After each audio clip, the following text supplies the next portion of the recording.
a second.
Not here, but ECMO, if you went to the workshop last night, was amazing. David, I see in the audience, and all the guys from Alfred, such an amazing thing.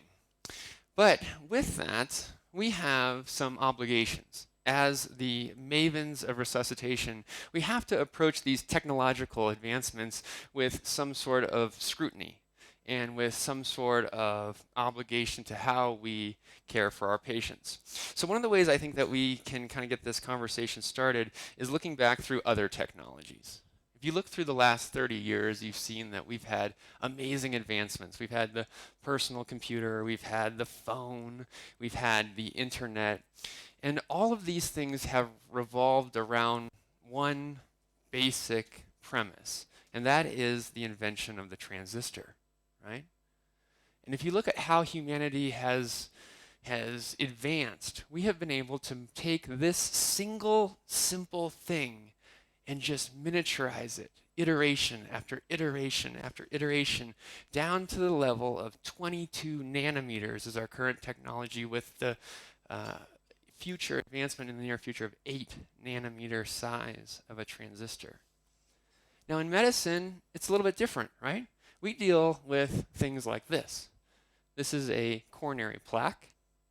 This is the nemesis of resuscitation for most of us. Obviously, there's a lot of different things that cause cardiac arrest, but the coronary plaque is one of the big ones. And when we look at that, that's 4.6 millimeters. That is roughly 200,000 times bigger. So what does that mean? Does that make us disgruntled? Does that say, oh, in healthcare we're not really advancing? No, we all know that healthcare is far more sophisticated. That the ability to make changes in healthcare is far more difficult. And in some ways, that's what makes our job so amazing, is that we have to interpret this information. We have to interpret imperfect data. We have to take studies and then on a daily basis apply them to practice and patients that are right in front of us. So like I said, we have a couple of obligations as the mavens of resuscitation, and one of them is that we sit on this graph all the time. This is where we are. In fact, we sit right there. We have the decision to use new technologies which potentially could improve patient outcomes significantly in the future. But the problem is that sometimes our patients lie right between those two, that they actually get harmed by the new technology that we try and introduce. And so this is where we need to be a little bit cognizant of the decisions that we make, that when we think about these new technologies like ECMO or REBOA or endovascular resuscitation, we need to make sure that we are making every effort possible to introduce them at this level, where we're not actually harming people. So I have 4 tasks for us, obligations of mavens of resuscitation, that make it so that we can be there and still move forward. Number 1 is that we want to do the basics well. We want to do the basics of resuscitation well. We can't leave the idea of traditional resuscitation and forfeit all the saves that we could have had because we try and introduce these new technologies. Graphs like this should be imprinted on our mind. The idea that EMS systems can have such a disparity as far as their survival curves, that some facilities can have less than 2% survival and some facilities have greater than 20% survival. How can that be? Well, certainly there'll be factors that are outside of our control, factors such as, what's the bystander CPR rate, what is the time to dispatch, all of these things come into play. But some of it is simply organization. And so as resuscitationists, we need to know these graphs, the idea that bystander CPR greatly improves survival. Pre-hospital and then quality chest compressions in our ER also improve survival. We need to understand curves like this, which says that as the time from defibrillation gets longer, the chance of getting them out goes significantly down. This is stuff we all know, but the question is, do we practice it? Do we practice it? So in a care facility like mine where we do ECMO, the patient that has a witnessed in ER arrest, they don't need ECMO. They don't even need chest compressions. They need defibrillation, and they need it as fast as humanly possible.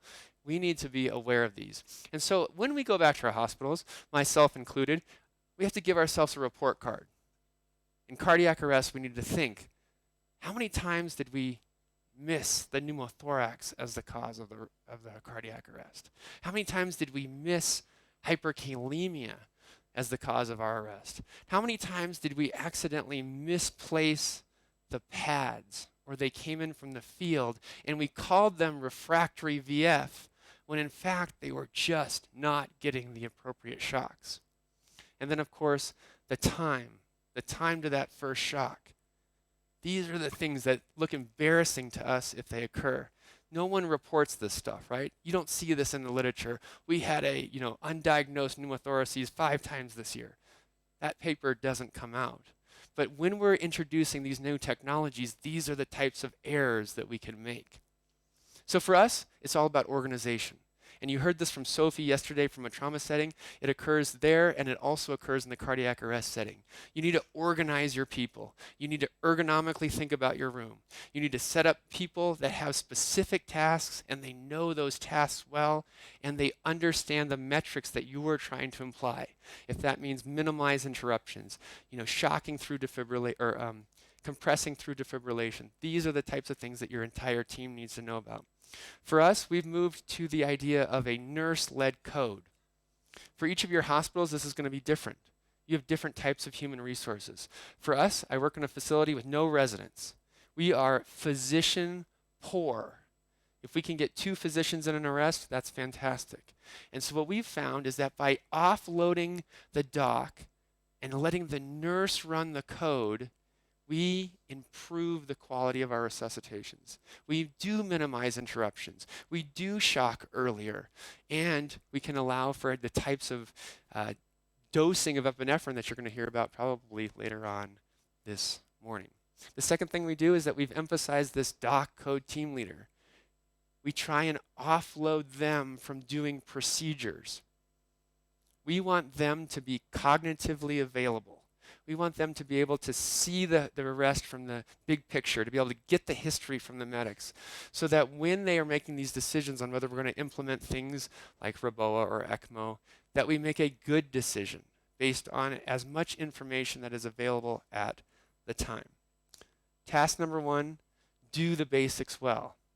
Number 2 is that we do need to understand the limitations of these new technologies. Because while we are making decisions on these at a spur of the moment, some of these technologies are actually going to do this, right? They're not going to pan out as great technologies. And we need to understand where these technologies are advantageous and where these technologies have potential pitfalls. Mechanical chest compression devices are a perfect example. I love these devices. We use these devices. These devices are critical for us to get patients with out-of-hospital cardiac arrest to the ER with quality compressions, because bystander or side straddle chest compressions in the back of an ambulance rig are just not satisfactory. But we do realize in the data that when you start looking at this all cases, the relative risk of these are actually harmful in real practice, and that EMS witnessed events had particularly bad outcomes. Why is this? Something that we know potentially could offer so much benefit in real world sometimes doesn't play out. And that's because there are limitations to every technology that we use. With chest compression devices, we so frequently think that we can just set it and forget it. Turn the compression on, and we will no longer have to worry about it. And in our facility, we've made this error several times, where we're doing the chest compressions, and all of a sudden we realize it's actually compressing the spleen. It's actually pushing over on the side. So we need to understand the limitations of each technology, utilizing them for the greatest benefit to the patient, but understanding the harm. ECMO is the same way. You need to realize that you potentially could put a 21 French bullet wound right through the femoral vein and completely exsanguinate someone in a matter of a few minutes. Understanding the limitations of the technology. All right, number 3 is that you need to educate your surroundings. What does this mean? Well, there's this great line that I think is just so classic that we heard. I do a lot of ECMO teaching in courses and things, and one of the facilities came and they said that administration came to them and said, you have this new technology you're doing that causes a 75% mortality. It's called ECMO, and we'd like to come to the office and talk about it, right? So the idea is that we live in this little bubble. As resuscitationists, we live in a bubble, and we understand curves like this, right? That as chest compressions go on in cardiac arrest, that the survival becomes abysmal. And so when you look out there at the 40, 50-minute range, what do you call someone who has 50 minutes of chest compressions? You call them dead, right? You call them dead. And yet, when we see our literature, these are 5 of the major hospitals doing ECMO in the world. We see the average duration of chest compressions in that cohort, 59 minutes, and we're getting 35% survival. That is incredibly good numbers, and yet, if you're not educated, if you don't really understand the situation, you could easily say you have a procedure that causes 65% mortality, right? So when we educate, you need to talk to your administration, you need to talk to your nurses, you need to talk to your other doctors. You need to make the people who are making big decisions on your behalf, the people that are make or break on whether your program exists, and educate them to what you already understand. Now, some people will look at this data and say, yeah, but you're not putting every ECMO patient on cardiac arrest. You're not putting the 95-year-old DNR patient on ECMO.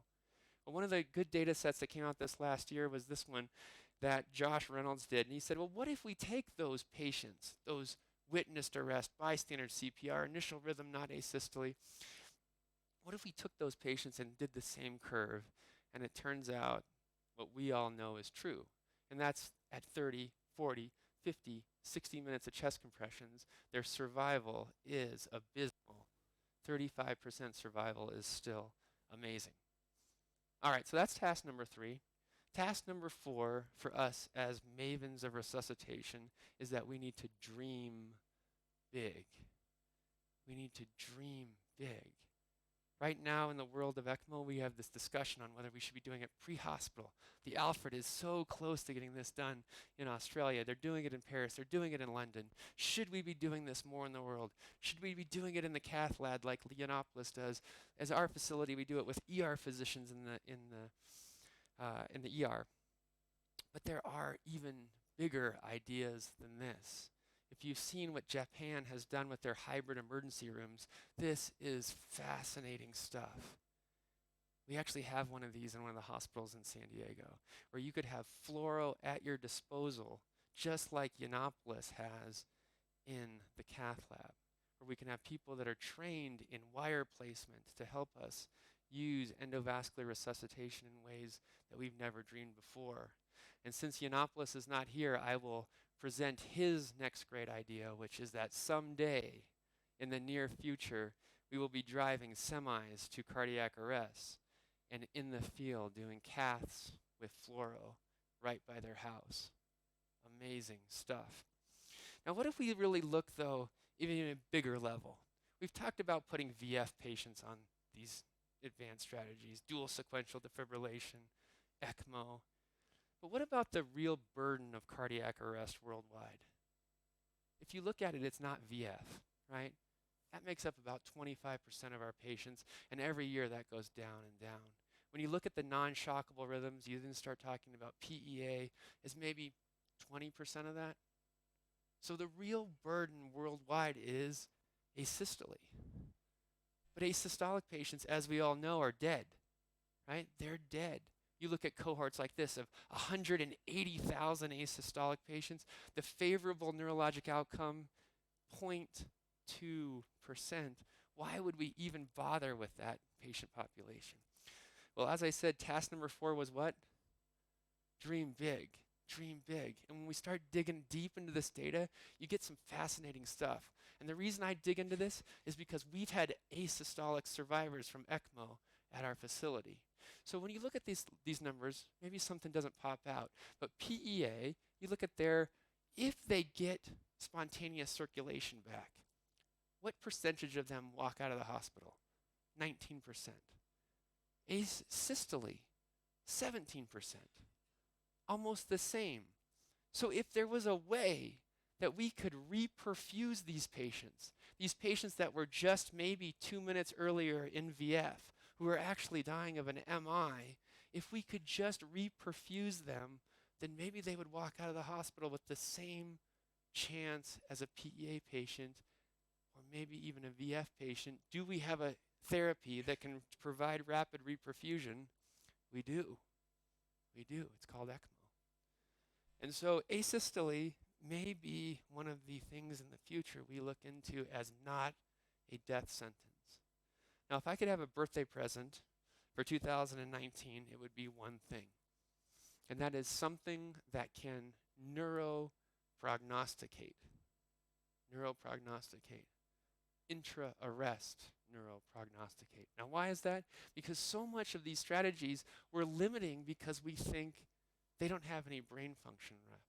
And the truth is, a lot of them don't have any brain function left. At 59 minutes of chest compressions, it's not a surprise that some of those people are going to be neurologically devastated.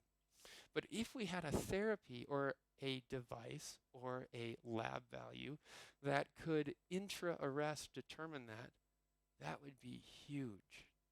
Because we could go all out for those patients. Now, there are a couple of different things like NIRS and serum enolase that we've looked at trying to get intra-arrest prognostication. None of them have sort of been the panacea, but that is the big dream for me in 2019. I'll end with one more thing, and that is this transistor that we talked about in the beginning has had so many advantages for us worldwide. If you've seen what the Swedes have done, drones, if you saw this JAMA paper, it's amazing. Using drones with defibrillators to cut down on time to defibrillation. Sending these out to patients so that they can get defibrillated earlier and earlier. Well, what if we dreamed even bigger? What if we started using some of these technologies we have with Google and AI, where they know hundreds of thousands of data points about each and every one of us in this room? You know you're worth about $1,000 to Google every single day, or every single year, simply because of the internet searches and advertising that they can gain from that. So what if we could use that same technology and predict when you're going to arrest? Have the drone fly behind the pizza man, knowing that your chance of cardiac arrest could be higher. Clearly using much more sophisticated algorithms and AI than we have right now. Okay, so for resuscitation, let's do some conclusions. The Mavens of resuscitation are obligations and tasks. Number 1, do the basics well. Do the basics well. Make sure you don't lose patients simply because you tried to intervene with an advanced technology and you forgot to do the basics. Number 2, understand the limits of the technology. Every technology has its limits. Number 3, educate your surroundings. Make the big holders in your hospital, the people who are influencing decisions on the success of your program, make sure they understand what you're doing. And number 4, dream big. Thank you.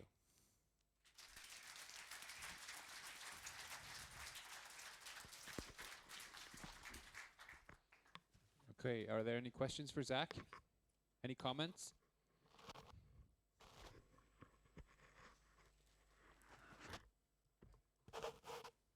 So if you see a drone behind you in the near future, that could be a bad sign. Okay, next up is Jostein Brede.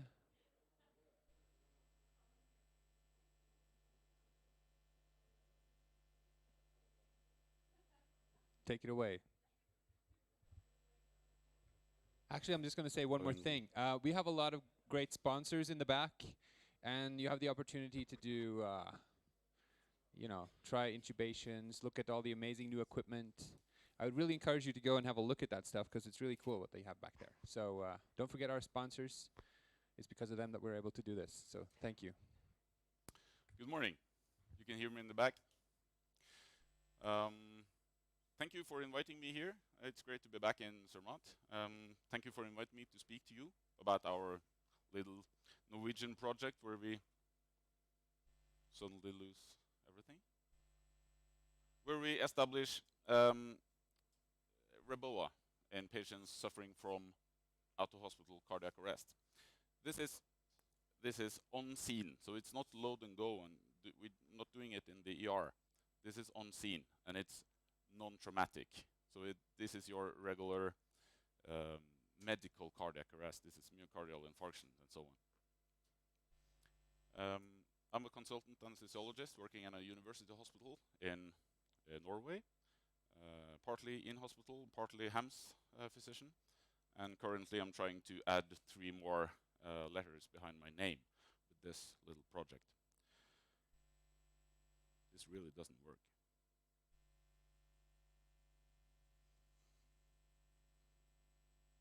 And now it works. I'm partly funded by the Norwegian Air Ambulance Foundation, no disclosures. And my goals for today is this. In light of what was talked about yesterday, I'm trying to do this the KISS way, the French KISS way. So I'm going to keep it short, I'm going to keep it simple. And I know you had a party last night, so I'm going to try to preach you the gospel of REBOA in less than 20 minutes. Hopefully I will be able to do that. And I will try not to make a fool of myself while doing it. Some of you are really experienced REBOA physicians. My guess is that most of you are not. So I brought a couple of kits here so you can play with them and get a feel of what I'm talking about. They haven't been used on that many people, so I think they're okay. So you can just hand them around.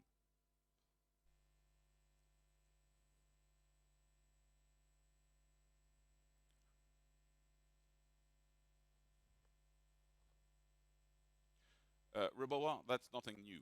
This is from these guys. This is from the Korean War, 54. And it's used in numerous of places in the pre-hospital setting. Some of you have probably done it in a pre-hospital setting, but that's on traumatic, that's on trauma patients, and of course some traumatic cardiac arrest. But it's a different patient cohort from what I'm talking about. We're doing it on medical cardiac arrest. So first of all, why can't you just put all of this on ECMO? Won't just ECMO fix a lot of this? And there's a lot of ECMO people in the room, and we just heard some of the big guns in the ECMO world talking about ECPR. And the short answer is yes, putting them on ECMO would probably fix a lot.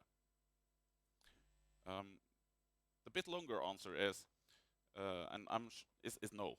And I'm totally aware that this might not be the best way to make new friends, at least in this room. But here's the reason. This is Norway. We are just about 5 million people, and we live scattered all around the country. And this is the same situation as for the places that you also live in, unless you live in Paris and Tokyo or London. this is the richest country in the world, and we have 4 places, only 4 places capable of handling an ECMO patient. We have 200 HEMS physicians and as many paramedics as that. And so the basic math is kind of simple here. You will not be able to perform a safe ECMO pre-hospital cannulation with these numbers. REBOA, on the other hand, as you can see, that's really not that different from the things that we do on a regular basis, like central vein cannulation. It's just that it has a balloon. So perhaps REBOA might be the drug of choice for us that live in not so densely populated areas. But if you only work in a hospital, and if you live in Paris or Minneapolis or whatever, okay, perhaps ECMO, pre-hospital ECMO is your drug of choice. For the rest of us, I think not. Some of you might disagree, and then we can have a beer and we'll discuss it. The idea is that if you occlude the thoracic aorta, we're doing it in zone 1 aorta, you will dramatically reduce the vascular bed that you need to distribute your cardiac output upon. And that's kind of the whole point of the intervention. It's that simple. So you prioritize the brain and the heart. Because face the fact, when you're having a cardiac arrest, it's only 2 organs that matter. It's the brain and it's the heart. Because no matter how strong you are or which kind of a compression machine you use, sorry guys in the back, the heart will almost always do a better job than we do. So it's of utter importance that we achieve ROSC. And by improving the hemodynamics, we might be able to do that. This is what it looks like. You have a patient in cardiac arrest. This is a low flow state, as you can see. Femoral artery, you cannulate the femoral artery, insert a guide wire, then you insert a 7 French introducer, like you have here, and then a balloon sheet, 7 French, up to the thoracic aorta, aorta zone 1. Occlusion, and then you get better blood pressure, better perfusion of the upper limbs, heart and brain. If you do that live, it would look something like this. And I must emphasize that we have the proper what's called consent from the next of kin. I think there should be sound, but so you see there's some blood, and you see there's some movement of the abdomen due to the chest compression machine. There's the physician on the left and the paramedic on the right, and they're inserting the balloon catheter over a guide wire.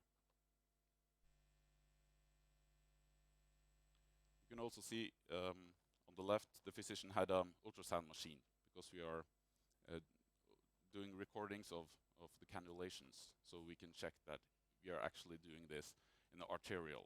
Because if you occlude the vena cava inferior, you might have slightly different kind of hemodynamic effect.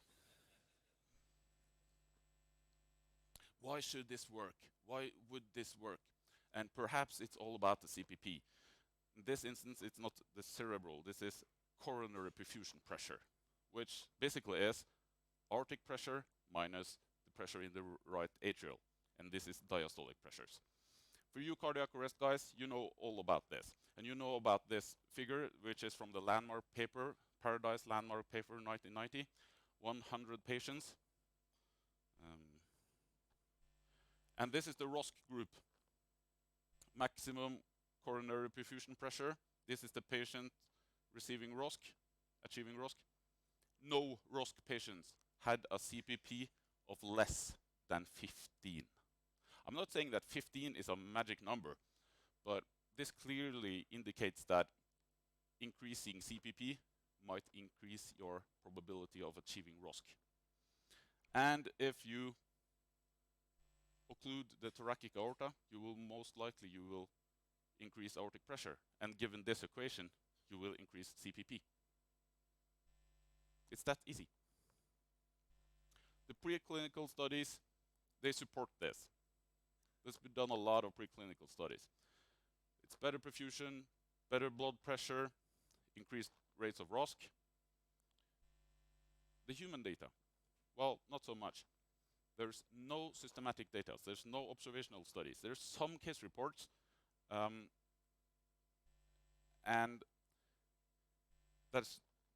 of course there's some case reports that are not published because they didn't go well. So as Roosevelt said, you might look to Norway because we are now doing the very first observational intention to treat study. We're doing a feasibility and safety study on adult patients, non-traumatic cardiac arrest, and we had received CPR less than 10 minutes from the onset of the cardiac arrest.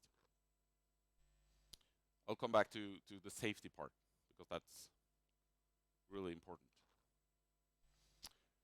This is we're not going to go through this, but you can see here, this is a procedure that our crew uses. Our helicopter crew is a paramedic and physician. They are trained anesthesiologists. And you can see they have, this is the physician's task and this is the paramedic's task. This is a dance between two people. They need to train for it.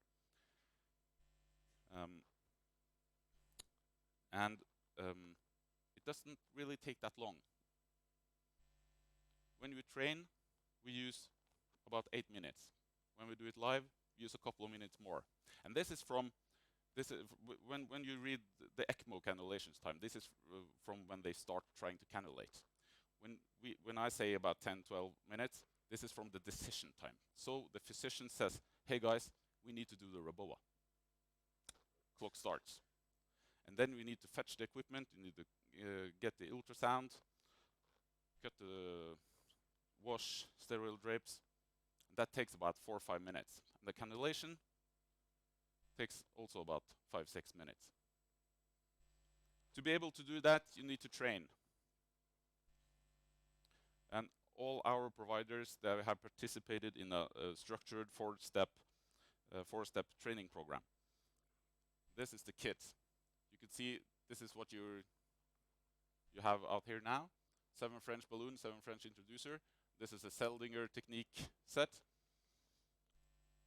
This dummy was not able to, we could not use a chest compression machine, so we used ambulance and medical students to perform the ACLS. They do the ACLS, and the physician and the paramedic, they do the REBOA. And while they were having all the fun, some had to sit in the control room, measuring quality, taking times, but it needs to be done. So, we know that CPR works. We know that ACLS works. Actually, ACLS is a very, very nice treatment. Number needed to treat if you have a cardiac arrest, depending on your age in the system. If you give them the treatment called ACLS, the number needed to treat is 4, 6, 8, depending on your system. That's a really good treatment. So what you don't want to do is to implement a procedure that might jeopardize the quality of the treatment you know works with a number needed to treat of 4. I think it's a cool idea, but it would be a terrible idea if it makes the ACLS worse. You agree? And that's why we need to have some data on this. We need to measure quality. We need to measure is this safe. So, to tell you the truth, it's not surprising that trained anesthesiologists are able to perform an arterial cannulation in the field. We have done 8 now. We have 8 patients, some from the marshland and the highway. This is not surprise. What's important is it safe? That's the important part. So we have a safety monitoring program of 3 steps. We have direct feedback from the physician that did the procedure until one of the project group, which means me. And we have a post-intervention study of the ultrasound images done by an experienced interventional radiologist. And that is just to be sure that this was an arterial cannulation. The third part, which is the most important part, is we have a total case review of all available information, and this is done by an external panel. They are from different branches. So we have one pre-hospital working physician, we have one intensivist, and we have interventional radiologist. And what you want to show them, you want to show them something like this. There's a bit light here. Is it possible to? You want to show them this is the femoral vein you have here, and this is the femoral artery. And you can see here there's a guide wire in the artery. So this is proof that this is an arterial cannulation. If the patient makes it to the hospital, you can do a chest X-ray, and you can see this. This is the guide wire, and this is clearly not in the vena cava. This is in the aorta. So this is also proof of you had a arterial cannulation.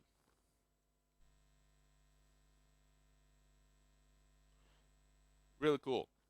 But what happens? What happens when you do it?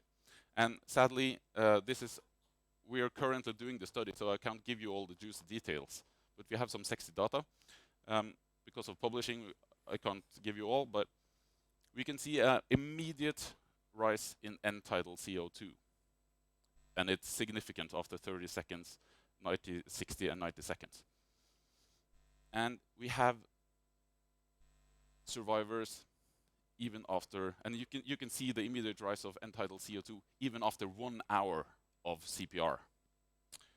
Should we do 1 hour of CPR like Shinar told us a couple of minutes ago? Well, we can see the hemodynamic effect, the centralization of hemodynamics after 1 hour. And that patient is currently back to work. We see immediate change in the rhythm, and that happens like this. And we see an increase in the rates of ROSC. So when we have proven that this is both feasible, but most important, that when we have proven that this is safe to perform in the pre-hospital setting, we will do the RCT to see if does this benefit patients, or is this just some cool idea that I want them to do. So what happens with the rates of ROSC? What happens with mortality and the neurological status? Can we use something else to measure? Can we use oximetry? What happens with the arterial pressures before and after occlusion? There's a lot of questions that we can answer, and no one has the answer right now. So if you work in an environment quite similar to us and you want to participate, please come and see me and we'll talk. And that's pretty much what I wanted to tell you, and I think I made it in about 20 minutes. This is from last year. The slopes are even better this year. Thank you for listening.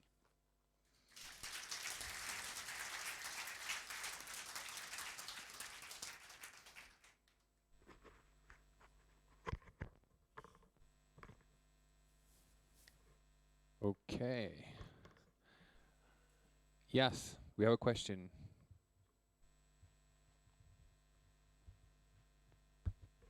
Very simple one.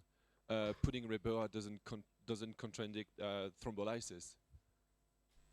Thrombolysis, fibrinolysis. You know, patients in cardiac arrest. Yes. The question was, does putting in a REBOA contradict doing a thrombolysis? Is it still possible to thrombolyze the patient? Yes, it's still possible. Yeah. Yeah, thank you for the excellent talk. Can you give us some more details about your system? So what's a average pre-hospital time without and with REBOA for that kind of patient? And also in addition, who basically does the REBOA intervention then? Now only the 200 HEMS doctors, or is it just a certain part of that group? Thank you.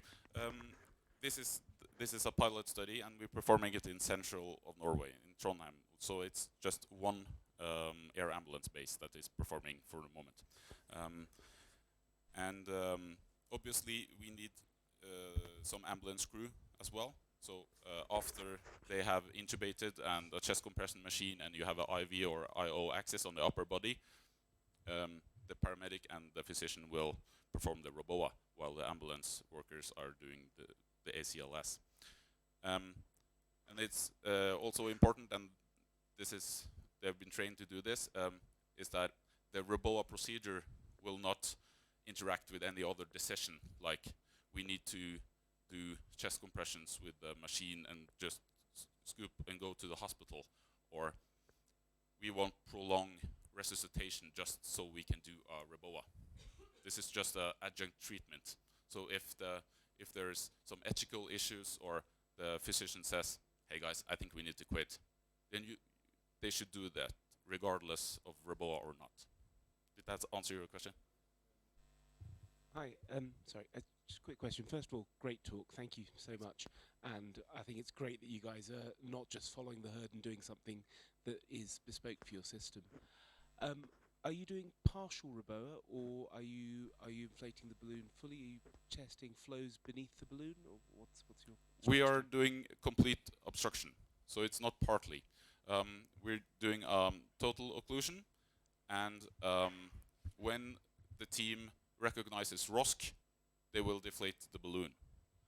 If they then go into re-arrest, you will start your algorithm and inflate the balloon again.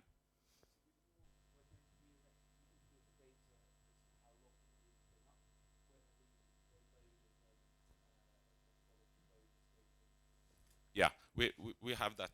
We have that, and nobody knows what would the best way to deflate. Should you deflate and then inflate? Should you do partial REBOA on the way down?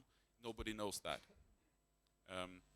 But what we can think is that it might be a very bad idea to have a stunned and weak heart trying to work against that enormous afterload. So what we're doing now is just simply deflating it, and as you can try, it takes about 30, 40, 50 seconds to do so. And our first step is we tried this. But perhaps in the future, partial REBOA or intermittent REBOA or something might be the... Have you any selection criteria for REBOA, or do you provide everybody in cardiac arrest with REBOA? Right now, there's non-traumatic cardiac arrest, and we have an age limit. We're doing it on adult patients. We have excluded some patients because we are the first one to do this, so we don't want to stir in all the hornet's nests. So we are excluding patients that have clear indication for emergency C-section, pregnant patients. We are excluding people that are hypothermic, because the ECMO is the drug of choice there. But it's most adult, non-traumatic. There's VFib, asystole, PA, whatever. For your placement of the the 5 French. 7 French. Into the artery, what's your experience been using ultrasound? How many placements are you able to do with ultrasound, and how many cut downs do you require? This is only ultrasound guided, no cut downs, because the Norwegian anesthesiologists, we are used to do percutaneously with ultrasound, and to add surgical training like cut down, that would add too much workload for them. So we just do ultrasound percutaneously, Seldinger technique. We see that it's a good idea to stop the compressions for like 10 seconds, so we can do the cannulation, because the artery is pretty small and the vein is pretty big. So if they see just one vein, if they see just one vessel, you cannot say for sure this is the artery. So then they cannot do it.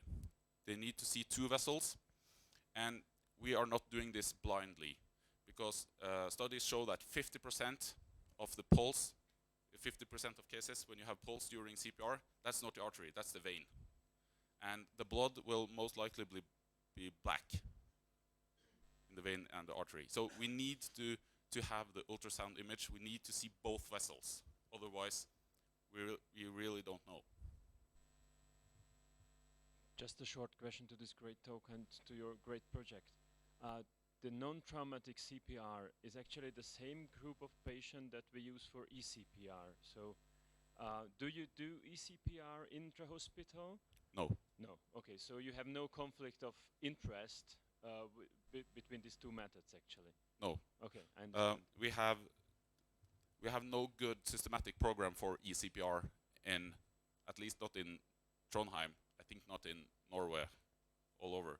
So if we have patients very near the hospital and the physician says, well, it's hugely, it's adipose and this is not going to work, perhaps they would choose to transport during and put them on ECMO in the ER. That might be the physician's choice, but we are currently not having a mix-up there. Okay, great talk. Thank you.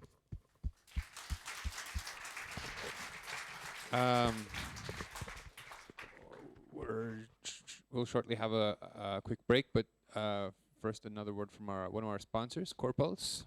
It's going to tell us more about their product.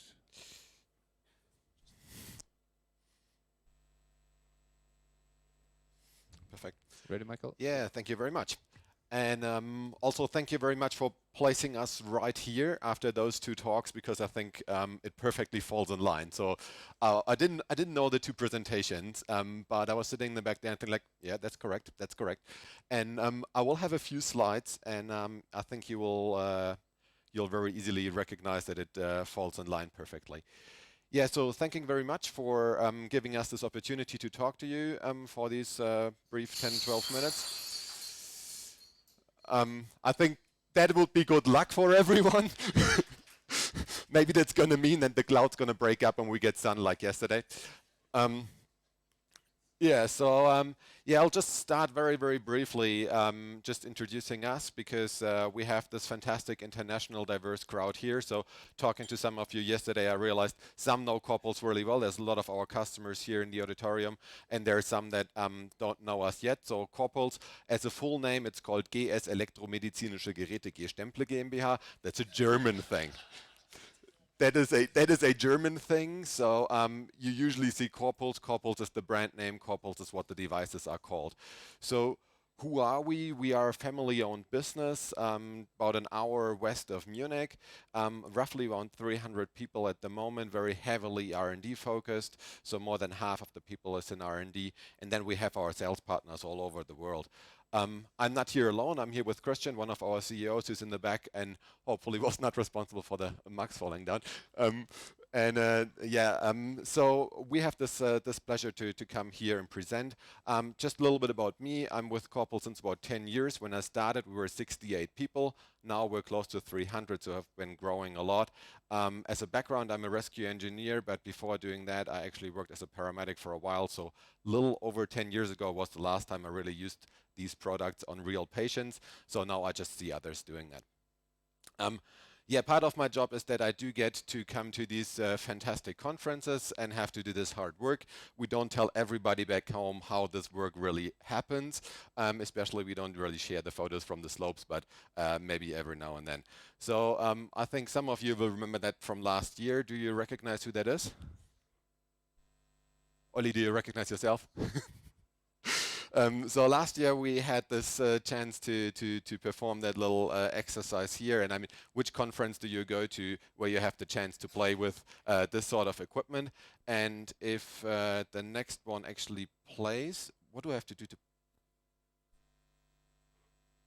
we can actually make Ollie fly. So that was last year for those who haven't been able to been there in person. So this was the first time for me as well, using that brand new emergency bag, the PAX one that's also there in the background, with the mechanical CPR machine running on a patient. So that was a lot of fun. And you see the weather was great last year as well for those who didn't have the chance to experience them themselves. But we've also been asked to talk a little bit about science, so not just show you nice pictures from us skiing, but also a little bit about what we do in the background. And this is a little bit how science looks for us. Of course, a lot of the work then happens in boring offices, but it's a little bit cool. And so this is a project we're doing together with the University Hospital in Cologne. This is in Cologne, so it's a mixture of teams. So there's 3 of my team, and Tobias is here as well. Tobias is actually the person who is in charge of that project. He is an anesthesiologist in Cologne, and he kindly sent me these photographs yesterday when I was putting together the talk for today. So this is a little bit how it looks like. This is a little bit enlarged. So you see here is a mechanical CPR device. You see here the defib, kind of unique, and I'll come back to it because all of these can now record raw data from all 13 vital parameters, including all 4 pressure lines. So when we're talking about coronary perfusion pressure, like we just heard from the Norwegian colleagues, we're now actually able to measure that throughout the entire mission, especially when a machine is working as well. And pretty much the rest, I mean, most of you have seen that before. At other conferences, I take some time to explain all the machinery, so pretty much straightforward. You see here our pigs that are meant to be 60 kilos. That's probably a 60 kilo one, but they range a little bit between 50 and 65. This is that up close again, and it starts falling in line a little bit. So you see here we use a lot of ultrasound, putting all the catheters in for a good reason, because when we first started, there were a lot of open cuts. We lost blood, and that's really difficult if you want to do hemodynamic measurements later on, and you lost half a liter of blood while putting all your sensors in. The only time where we really need to make small insertions is for the ultrasound flow probe. That's a wicked sensor to see really how much flow we're creating. Unfortunately, probably not that acceptable if the 2 gentlemen talking before me were to do that on their real patients. They would probably be a little bit in trouble when they drop them off in the hospital and have to explain where there's a cut at the carotid artery. But our animals don't complain. You see here the rest is just ultrasound guided. And like Zach said this morning, it does really matter where we do the compressions. And so we found that it's really important that we identify the perfect spot and that we actually mark the perfect spot. If for those who are really into technical stuff, if you follow the European Patent Office, you'll see that we own a couple of patents actually monitoring that. So hopefully in a few years' time, we'll be able to show you a perfect solution. But from all our animal research, I can tell you it really does matter where you put your device and to get maximum output. So when we do these studies, of course, we measure a lot, and I'll just share with you a few slides and explain a little bit what's on them and what we get as our results. And this is one that looks very chaotic, but that's that carotid flow probe that we have seen on that animal. And what we just heard before, that the heart does a better job than the machine, is completely correct. So this is the heart, and this is the machine. What's really interesting is, and I mean, we've been comparing that over the last couple of years and did publish that to manual CPR. So manual CPR, you probably see here a lot more changes. And we've actually been comparing it to other devices because there's a little bit more to it than just the pressure, but I'll show you a pressure slide as well. What's really interesting is this pretty much stays steady, and those animals don't get any vasopressors. The first studies that were done with vasopressors, it's just like you just get the peaks. The 1 milligram was way too much for the adrenaline. And in the end, when we break them open, you see clots everywhere. So they don't get any vasopressors. It's just pure compression. And that stays pretty stable. And that stays pretty stable 45, 50 minutes to an hour. That's usually the longest we do that. And you see here, you roughly get a third of your baseline, but that's very consistent. And again, this is without vasopressors. A little bit the same with the pressure. Pressure is a little bit more difficult. So we see here the systolic, the map, and the diastolic pressure. I did not prepare a slide doing the coronary perfusion pressure, but that would be fairly easy because as one of the 4 pressure channels, we continuously monitor the central venous pressure as well. And I would go in line with the 15 is a very good number probably. If we can get a little bit more, that's even nicer. And again, that stays pretty much the same for like almost an hour. So the 58 minutes we've heard before as a time is really something that we can work with. There's a little bit more to it that we'll hopefully be able to publish exactly with this research group that you've seen before. Because at the moment we're looking at flow, and at the moment we're looking at pressure. Like I said, flow is really difficult to bring into the real world to real human patients. An internal pressure line is a little bit easier. With the modern defibrillator, we can actually measure those channels, and there's a little bit more in that arterial pressure channel that we've probably seen before, because we don't just get the systolic and diastolic pressure in the map, we also get the area under the curve, and that may be really interesting. So it's probably not birthday time yet for SEC, but at least you get a little bit more information probably in the future out of that pressure line if you have that at a high resolution. And that's something where I would like to encourage you. So if any of you has any projects coming up, ideally you have our defibrillator and mechanical CPR machine, but especially the defibrillator, we can actually help you set that up, record all that automatic data, record all that invasive pressure channels, and then export them into an open format so you can actually get your area under the curve, and you can see this over time. So there's a lot more data that those machines can help you with when you do your trials. So obviously this was, oh no, that's the chart where we see the pressure over time. Again, you see that's rather stable, and as we heard before, very easy to monitor on the patients today is the end-tidal CO2.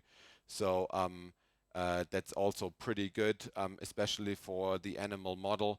I didn't go into detail about that, but they have an electrically induced VF for 8 minutes before we start treatment. So they're actually really, really sick animals, and that's pretty good, especially because the lungs of the pigs don't really perform as well as the human ones. I mean, they're also just 9-month-old and way overweight with their 60 kilos for their age. Yeah, so that's a day that obviously went really good. So again, the team really happy. One of the animals obviously getting ROSC. With our animal model, we try to find out really where the cutoff is. So we usually have ROSC rates around 50–60%. There's other animal models out there where you pretty much get every animal back, but I think there's not much point to it. You just decrease the VF time, and then you usually get them all back. But where does that lead us to? And I think this is again where it falls in line really, really nicely with what we have heard up until today or during the last talks. And this is, we can actually use this technology to buy us time to give the patient the advanced treatment like we've just heard before, whether it may be REBOA, whether it is ECMO, or whether it is just getting the patients where we need them to be, or to wait for the semi-truck that brings the 24/7 PCI. Whatever it's going to be in the future, it's going to buy us time. And because we have a lot of air rescue people here, air rescue may play a bigger role, because like we've seen in Norway, transportation times do matter. And those helicopters are just a bit faster than your average ambulance. And this is hopefully how it may look like. This actually is a Hamilton ventilator. So I picked this picture on purpose. So hopefully this is how it looks like. Unfortunately, it's not a Bell helicopter, but yeah, I couldn't put it all in one photograph. So because this is the Big Sick and it shouldn't just be a boring talk, I will finish again with the video and make sure that hopefully this plays as well. And that should have sound, if we could please turn that up.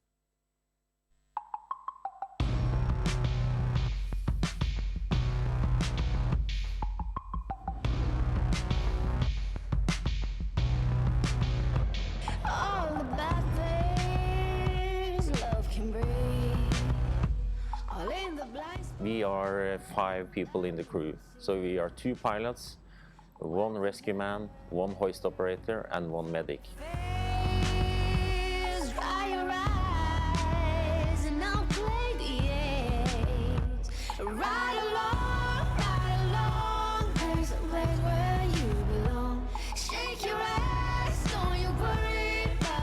The biggest problem by flying in this environment is the weather can change really rapidly. It can be really good visibility going down to foggy situations in almost no time. Better check for pose. You better check for pose. You better check for pose. So check for pose. You better check for pose. If it's goodbye, well done, beside. Head up high, come on, wave your flag. We're all in this without a clue. In the madness, what can you do? Ride along, there's a place where you belong. Shake your ass, don't you worry about the future, about the past. You will hurt the ones that love you, and they will hurt you right back. Sing along. I have my dream job. It's a job where I can combine so many of my skills. There's a place where you belong. Shake your And to be able to use my competence and my skills in such a special environment, and at least from time to time experience that I can fix this. That's very satisfying. sing along. Our love is a heart attack. You better check for pose. You better check for pose. You better check for pose. So now you've been one of more than 2 million people that actually watched this video. So this is something that got fairly big for us. So yeah, thank you very much. If you want to watch more videos like this, please feel free to visit us on Facebook, Instagram, YouTube, whatever. Just look for Corporal's World. You'll find more videos like that. If you want to be the people that are in front of the camera, please feel free and see me, and then we will try to make something work that our marketing team comes and more than 2 million people see you doing your job. Also feel free to come and see Christian or myself if you're interested in doing any sort of research with us. Like I said, we are more than happy to help you with gathering data, analyzing data, and just support you at your jobs. Thank you very much.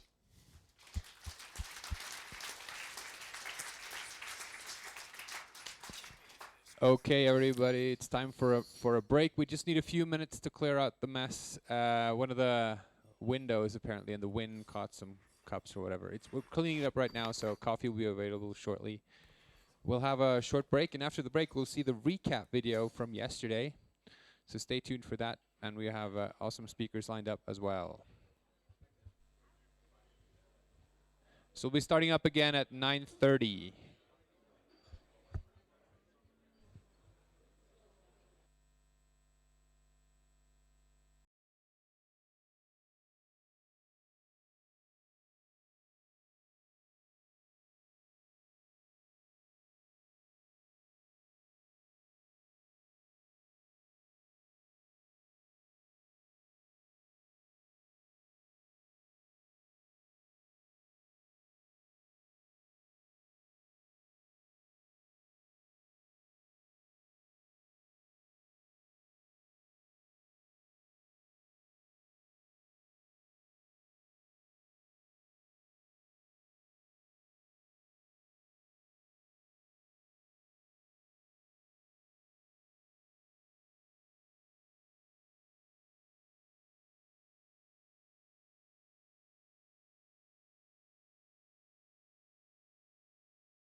We'll just start the recap video.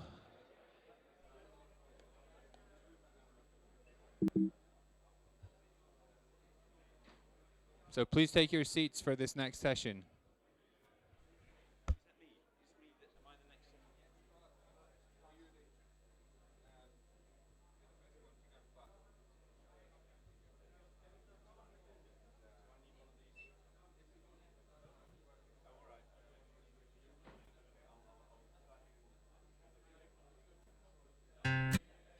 Whoever sign up for the online course 12:15 outside with printed clothes.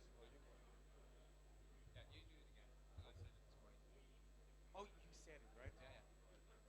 You want me to say it again? No, then it's fine. You can say it like this.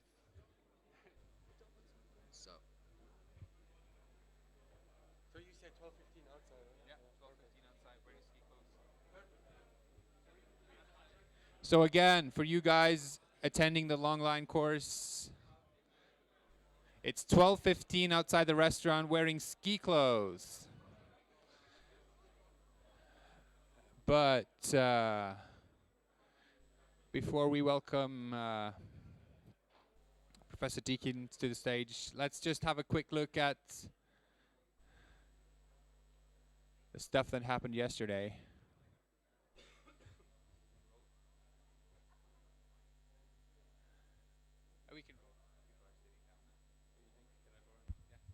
Good morning, guys. Now there'll be a little video, a recap from yesterday, so we can revisit all the good things that happened last day. I was actually surprised when editing it, like, holy Christ, we did a lot yesterday. I was amazed about how much actually squeezed in. It's really fun when editing it. So now, yes, play video, sit down, bring the coffee down.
Oh, I'm so excited to be here. Yeah, this is great, the workshop and everything, but just being here, you know, in this town and the weather, and yeah, it's just perfect. I just think it's such an incredible scan. Like you can scan pretty much anything, you know. And in the pre-hospital setting, people have realized now that, you know, you can answer so many clinical questions even before you come to the hospital. So great advantage for the patient, of course.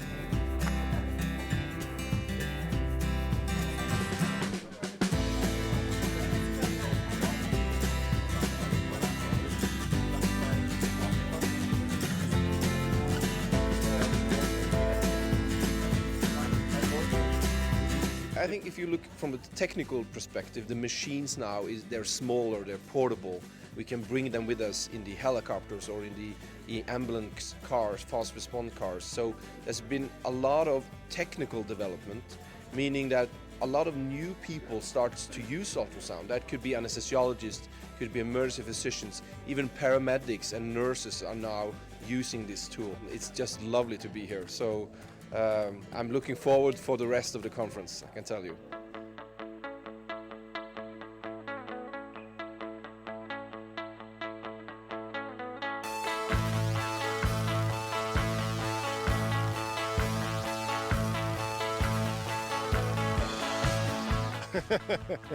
As well, this is really awesome. I wasn't expecting to be that great, but it is. The second one starts already that great. the spirit is back on in Zermatt. The spirit absolutely is back.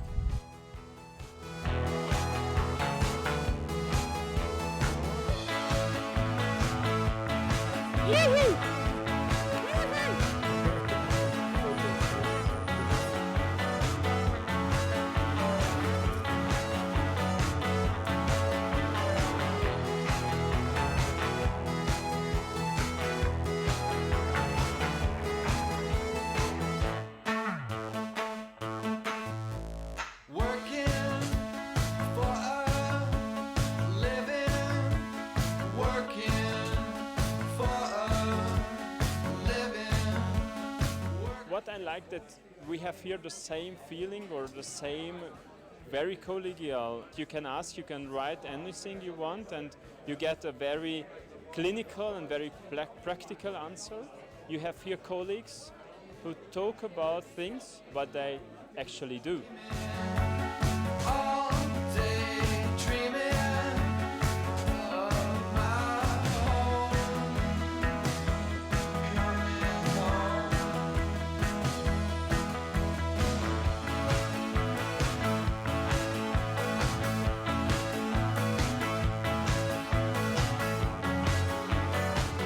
Hi, my name's David Anderson. I'm an intensive care physician from the Alfred Hospital in Melbourne, Australia.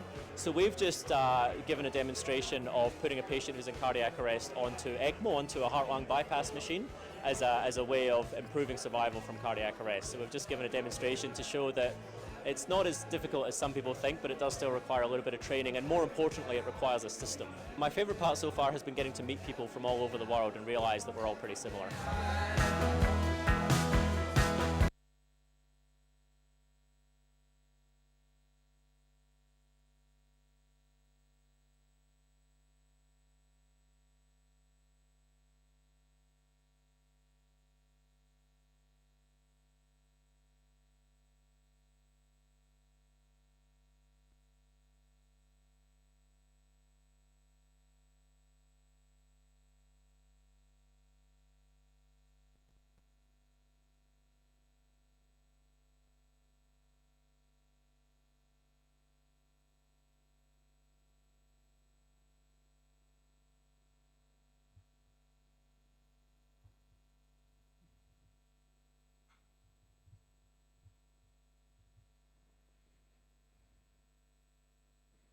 Yeah, so we're just about ready for Professor Deakin. Tonight's fondue night, and again, don't forget to visit our sponsors. And yeah, take it away.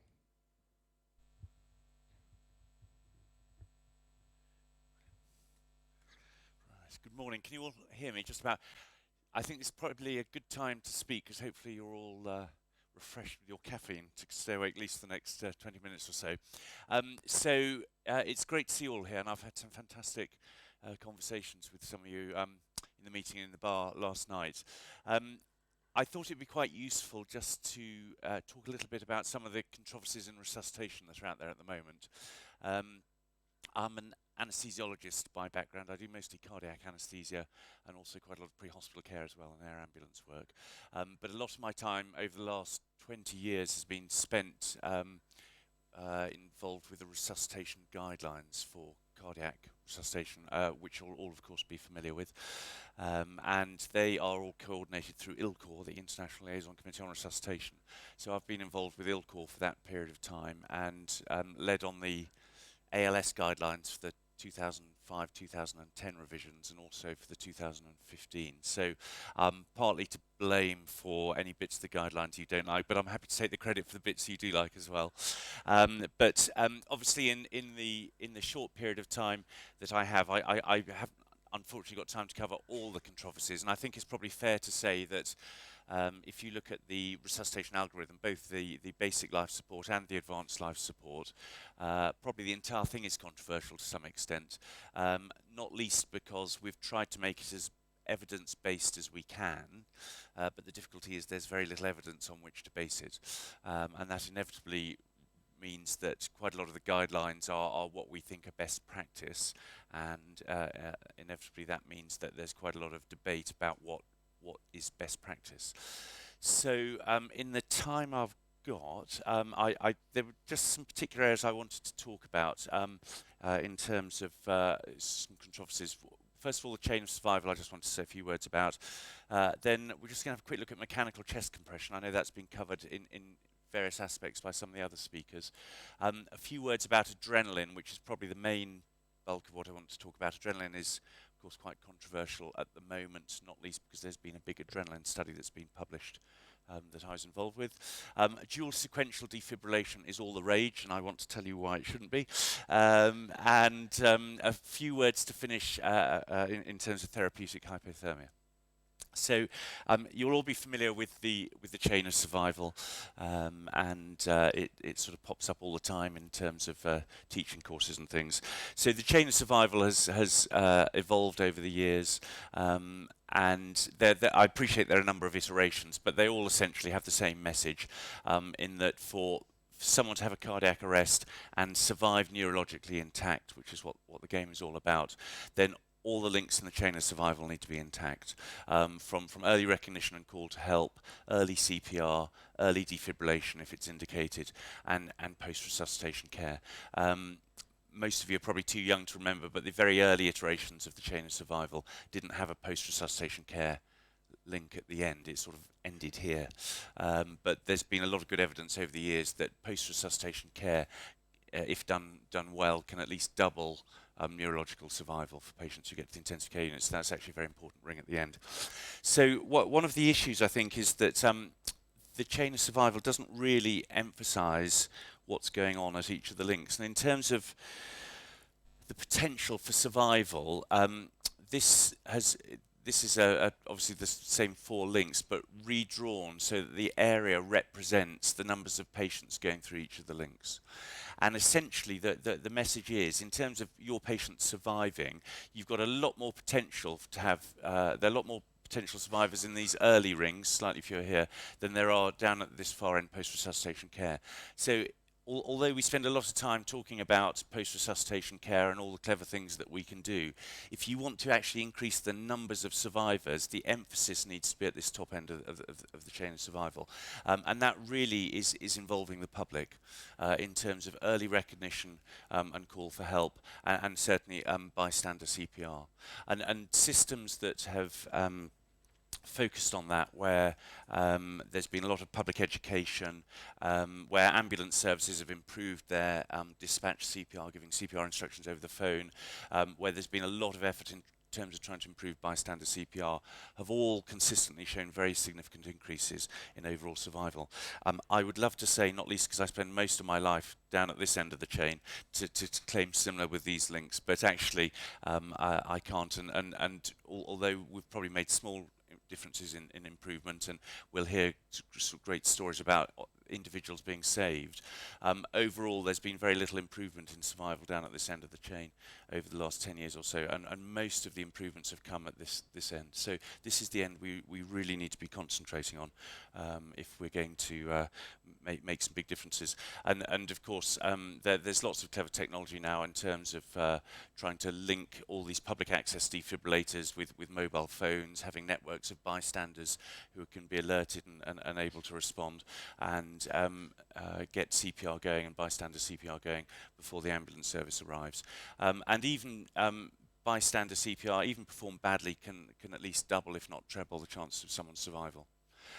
And I can't claim that about adrenaline or many of the other interventions that we've been discussing. So bystander CPR and early defibrillation, if indicated, are really the key things in terms of patient survival.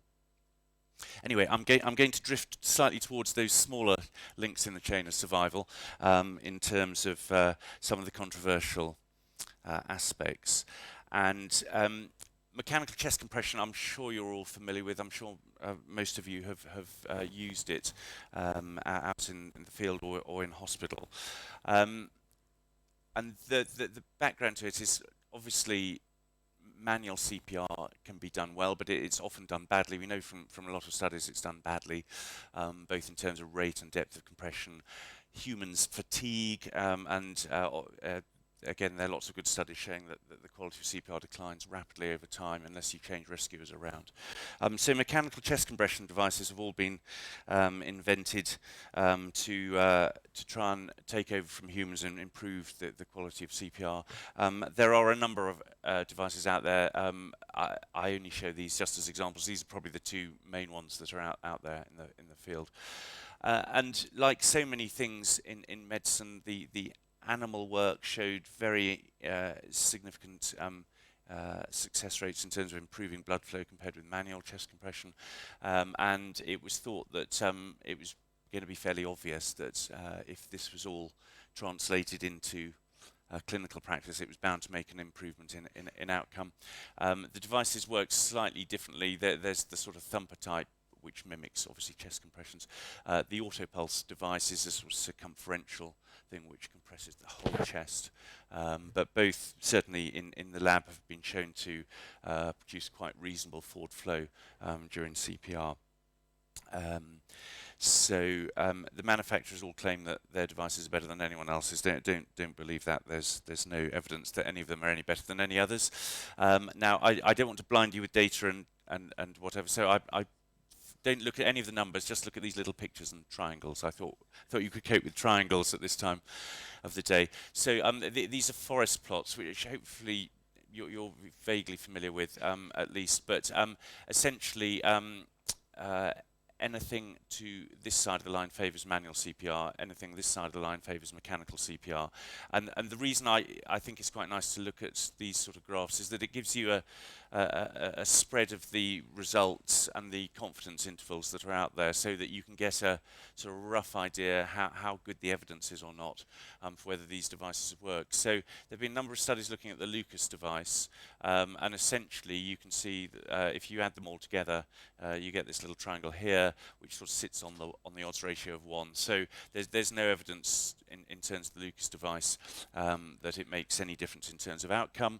And in terms of the autopulse, well, essentially the important thing is that triangle still straddles this one line. So statistically there's no difference with or without the autopulse in terms of outcome. If you add everything together, you get this little triangle down here, which again just straddles 1. There's some suggestion that outcome may be better in terms of manual chest compressions compared with mechanical. There's a lot of debate about why these studies really fail to show any improvement with mechanical chest devices. Some of the studies may have had quite significant confounding variables. One of the things that's thought possible to explain the lack of benefit of mechanical is that in terms of the studies, the paramedics were all trained to do very good manual CPR.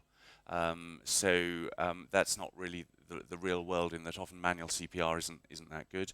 The other reason that certainly in one of the studies was thought to be a factor is that the paramedics out there like the mechanical devices so much they were putting them on everyone they came across, even those with rigor mortis. And of course, if you enter patients into the study with rigor mortis, it doesn't help your mechanical chest compression group in terms of the outcome. So there's a lot of debate that's gone on. I think at the end of the day, though, mechanical chest compression has certainly got a role to play during CPR.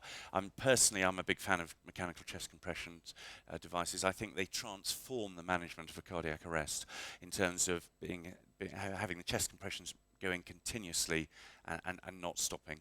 And it allows you to focus on the key important things of the arrest in terms of determining the cause and the appropriate therapy. So I'm a big fan of mechanical chest compression.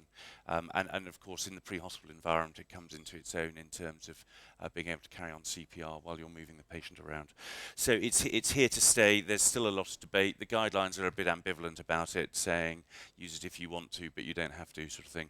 And I think because these studies have taken so much investment financially, I can't see any more big studies coming along in the near future. So I think we're probably here to stay with the data that we've got.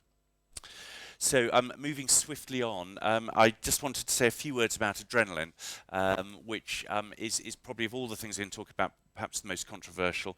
Adrenaline's been used for if you're a dog, it's been used for 100 years in cardiac arrest. If you're a human, it's 50 years.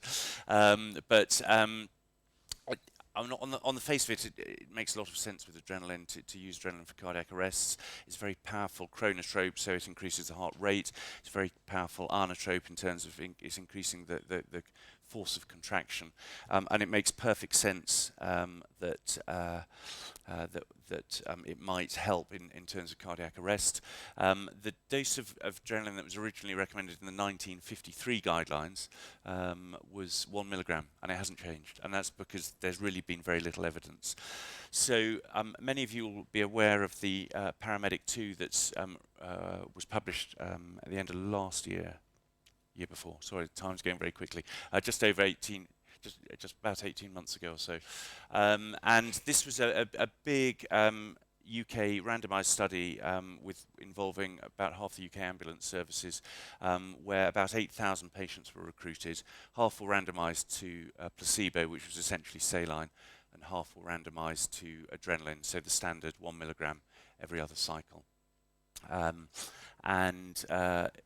It was a big study which came to the following conclusion. So in terms of return of spontaneous circulation, about 2/3 who had adrenaline got ROSC, relatively few in terms of the placebo group who had adrenaline got ROSC. So there's very little doubt, and this is consistent with one or two other studies, that adrenaline seems to improve your chances of getting return of spontaneous circulation. In terms of survival to 30 days, you can see that not quite as marked, but certainly about 50% more people had survival to 30 days in the adrenaline group compared with the placebo group. In terms of favourable neurological outcome, which is really the key endpoint, and what most resuscitation studies now use as the primary endpoint, is favourable neurological outcome. There were slightly more survivors with favourable neurological outcome in the adrenaline group compared with the placebo group, but essentially no significant difference. Just before I move on, I should mention, you might think these numbers are very low in terms of 2.2% and 1.9.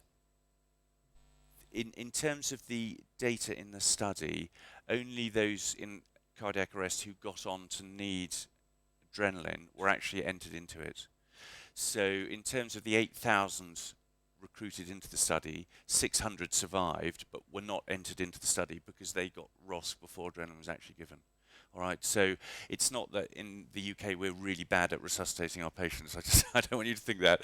It's just that this just represents those who got as far as needing adrenaline, which of course is why the numbers are so much smaller. Okay.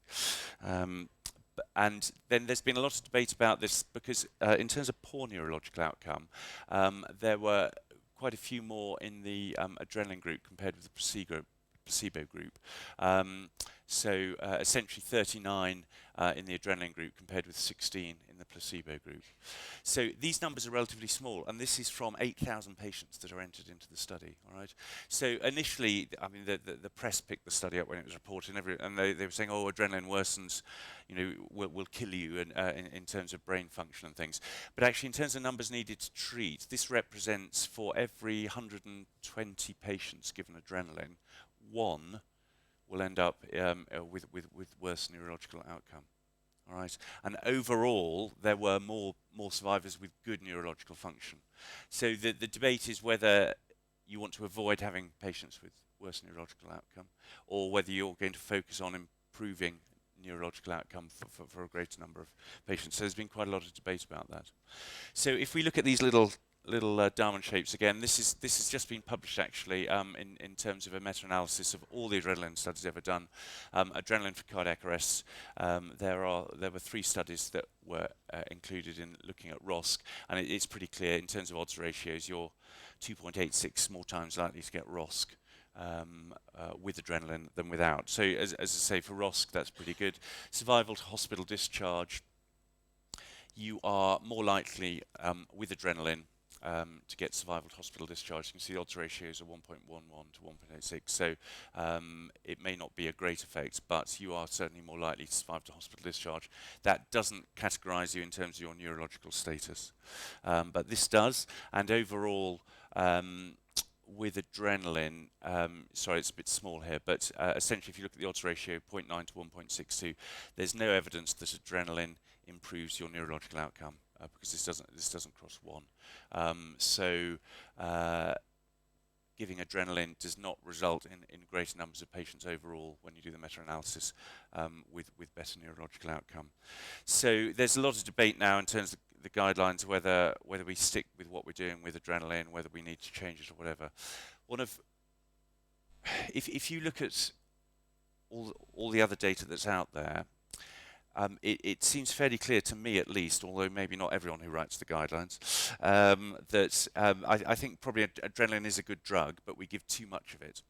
And there've been some very good animal studies actually, where animals had their equivalent of 1 milligram of adrenaline, and researchers have looked under a microscope at microcapillaries in the brain, and you can see that when you give the adrenaline, you get so much intense vasoconstriction that the red cells just stop moving, because the vasculature has constricted so much that it actually stops the blood flow, and it's probably that's causing the inability of adrenaline to improve neurological outcome, because it might get the heart restarted, but it's actually worsening oxygen delivery to the brain. So a little often, I think, is probably the key, and certainly again animal studies have shown that giving small doses more frequently improves cerebral blood flow much more than what the regime we use at the moment. In fact, the best way of improving cerebral blood flow is given infusion. And I know certainly in the States, 1 or 2 EMS systems are sticking the adrenaline into a bag of saline and just running that as a slow infusion during the arrest, which I personally think is a very good idea. There's also some evidence that giving adrenaline early helps, giving adrenaline late worsens the outcome. That window at which it moves from being beneficial to harmful is probably quite soon in the arrest. Some studies 10 minutes, certainly 20 minutes, and in practical terms it's often difficult to get to patients and give them the first dose of adrenaline so quickly. So there's quite a lot to debate. I don't think the guidelines are going to change very much for the next iteration in 2020. The guidelines have a sort of rule that unless there is evidence, we won't change anything. And unfortunately, the evidence the guidelines now require is very high in terms of prospective randomized studies. And common sense and animal studies and all that sort of thing are out the window. I think there's going to be no more than this evidence for the guidelines revision in 2020, and I fear that we're going to end up carrying on doing what we're doing, which I don't think is the right strategy. Anyway, I'm going to say no more. Please don't Twitter that, otherwise I'll be sacked from the guidelines committee.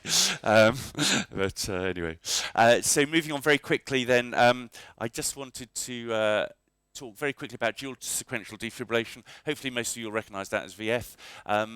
As a cardiac anaesthetist, I see quite a lot of it for real. This is a heart in VF. I don't normally pick my video camera up to film VF when I see it, but this patient's on bypass, so the heart, unusually for VF, is being perfused with warm oxygenated blood, so that'll carry on for some time. But you can see it's been described as looking like a bag of worms. The heart's all contracting in a completely random way. So in terms of dual sequential defibrillation, I expect many of you have come across that. Some of you may even have used this in clinical practice. And the reason being that conventional defibrillation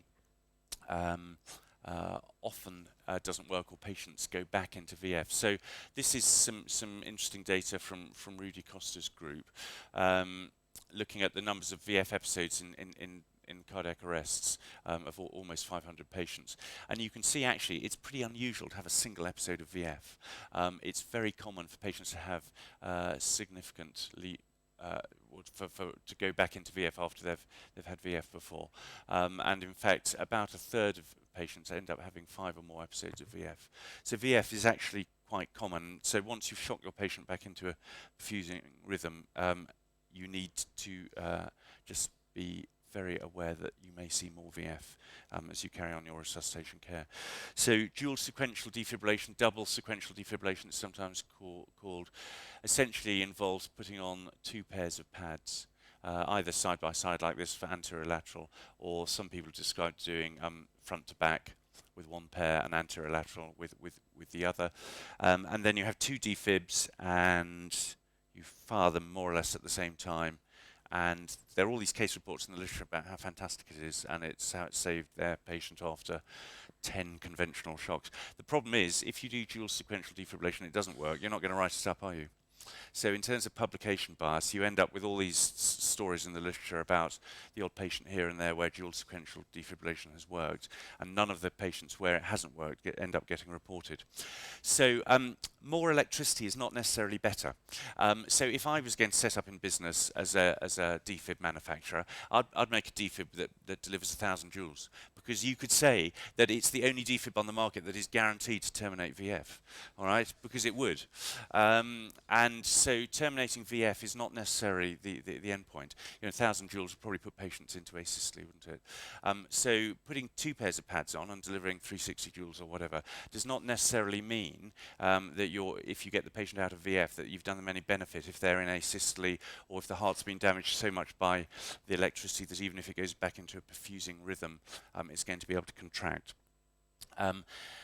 Back to these little Darman things again, there's relatively little in the literature outside case reports. There are a couple of sort of cohort studies, and recently there's been a meta-analysis looking at those, essentially showing that there's no evidence for dual sequential defibrillation or not. And personally, if you look at dose response curves for defibrillation, which I haven't got time to go into now, unfortunately, where we sit with our current therapies for 200, 360 joules is sort of in the optimal dose range. And if you start going over the top of that, certainly in animal studies, there's evidence that outcome is worse because you're actually damaging the myocardium.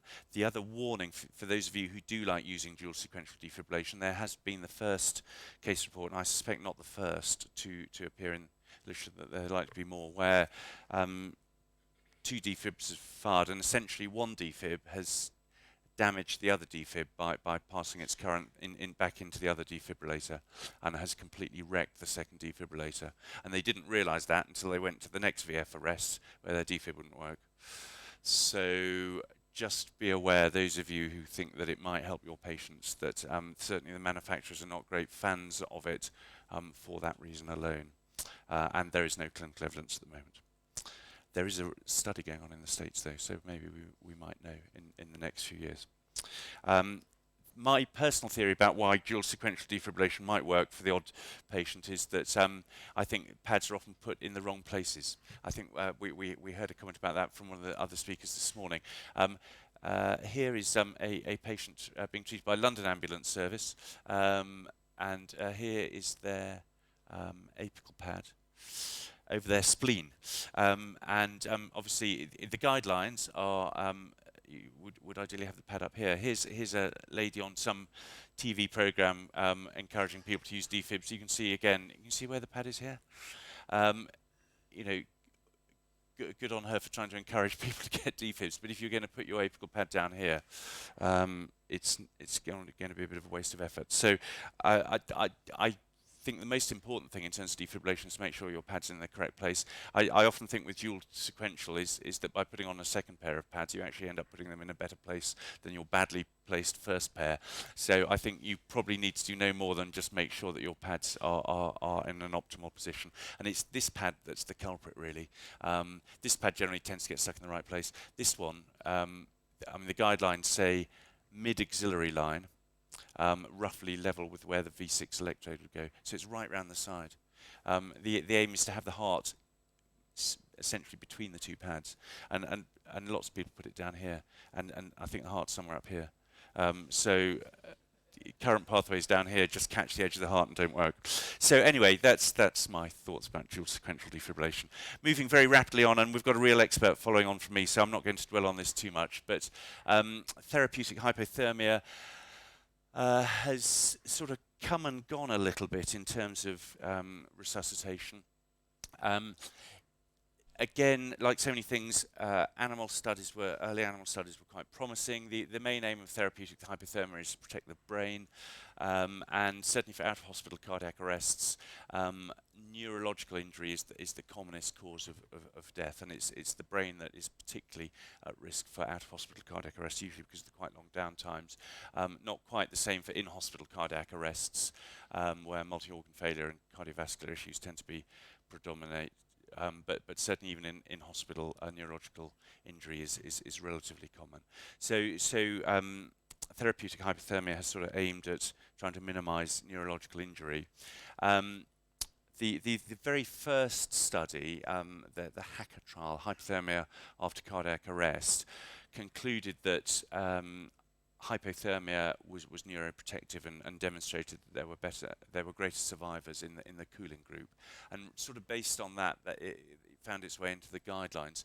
The problem with the original HACA study was that the control group, where there was no cooling, were just left to drift and without any temperature management.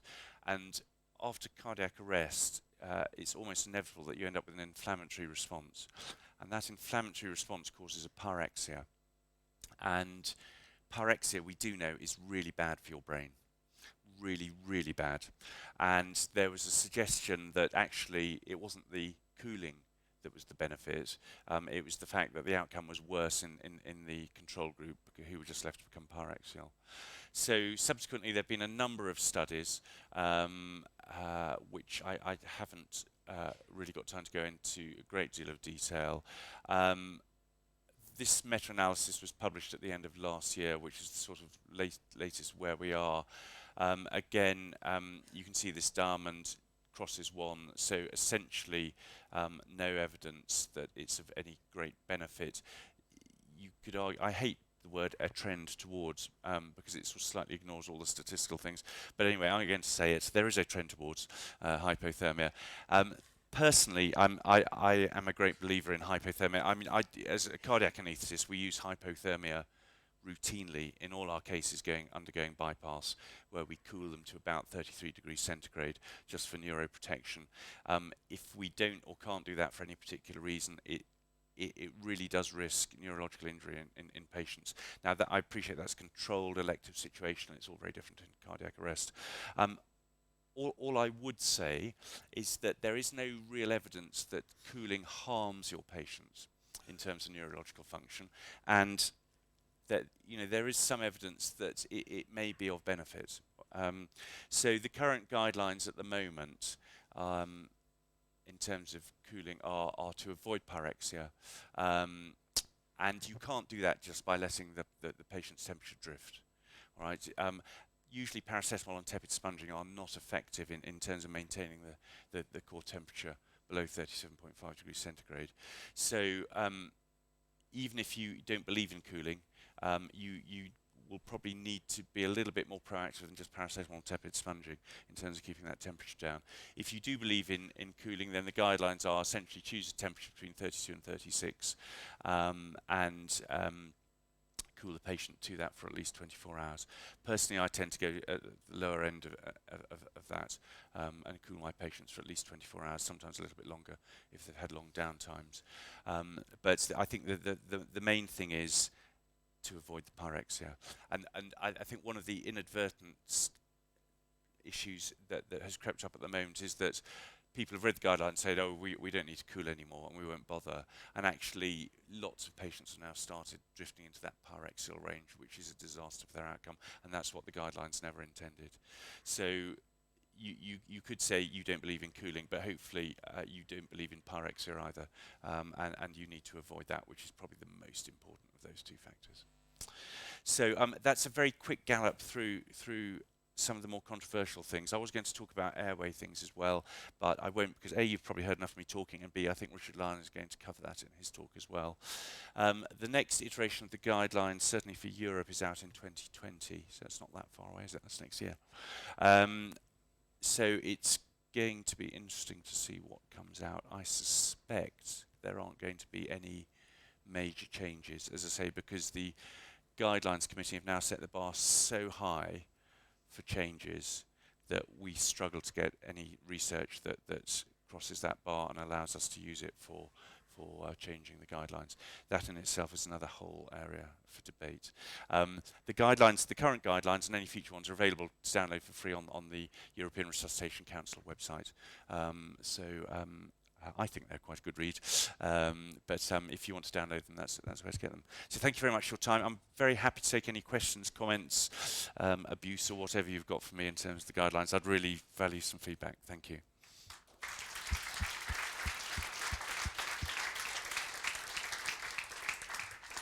All right, we have the first questions already.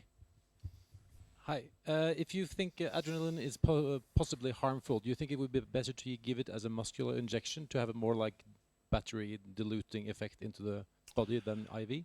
I mean, the problem with giving IM adrenaline is that it causes such intense local vasoconstriction that the uptake is really poor. And certainly during a cardiac arrest anyway, when you've got very poor muscular blood flow, giving adrenaline by that route probably wouldn't really result in very much getting anywhere where it needs to get.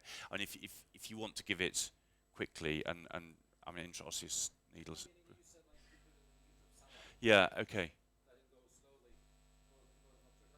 Yeah. I don't think the IM route in a cardiac arrest would really achieve any significant levels of adrenaline in the circulation because of that intense vasoconstriction that it causes locally and the fact that there's not very much local blood flow anyway. How's it going? Fascinating talk. I had a question about sort of, you've been doing this long enough now that you've kind of seen sort of the swings in ILCOR. What is your sense of why have we gotten to the point where now the expectations regarding evidence have kind of crept up to the point where now we're basically sort of paralyzed regarding, you know, shifting our therapies? We are absolutely paralyzed with the guidelines. Yeah. There are a lot of academic purists involved in the guidelines process, and we've moved. I mean, it's quite appropriate that all the research papers are scrutinised because we don't want to be making recommendations based on papers that are flawed, you know, where there are clearly issues with the conclusions that have come out. Currently, the guidelines process uses the grade system. Which you may be familiar with, which is a sort of systematic way of working through a paper and looking at all the possible issues with it. And inevitably, in any paper, you're going to pick up problems which may limit the validity of the conclusions. But I personally think that ILCOR have slightly lost their way in terms of what they're trying to achieve. I mean, I went to a meeting last year in the States with most of the EMS directors from the States, and where they've introduced a bundle of care, which includes things like impedance threshold device, not in the guidelines, adrenaline infusions, not in the guidelines, mechanical chest compression, not in the guidelines, pre-hospital cooling, not in the guidelines. They have almost all, without exception, seen doubling in their survival rates from 10 to 20%. So the guidelines can't claim that. There's been the systems that are purely follow the resuscitation guidelines have really seen very little improvement in outcome. Whereas the EMS directors have said, oh, well, we're going to use all these other things. And they've seen a doubling in their survival rates.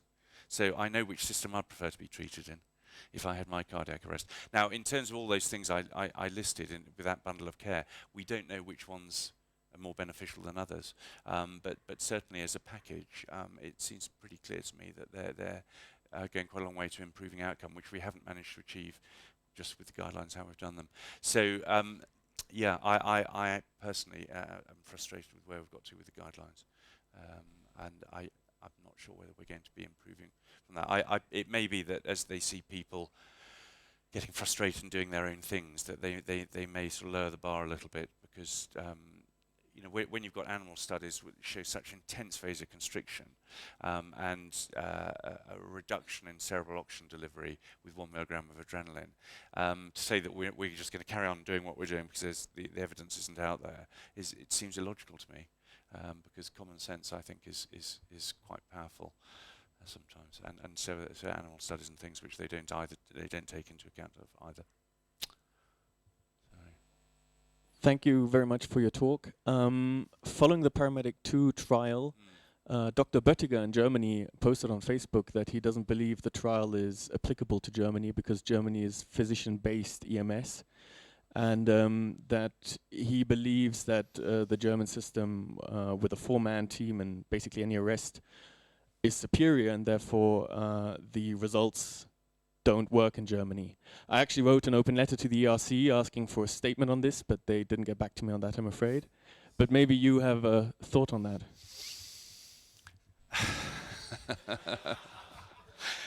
Okay, no twittering, all right? That's right. So Bernd, I know Bernd, we're very good friends. Bernd's the Director of Research for the ERC. I think you need to be very careful when you make those sort of statements, because this wasn't an issue about whether it's a paramedic or doctor that did it. You know, in the UK, generally our paramedic teams are very well trained, deliver a you know, good standard of ALS, and I'm not sure why the vasoconstriction that adrenaline causes is going to be any less in the hands of a doctor than a paramedic. So I think that statement's garbage.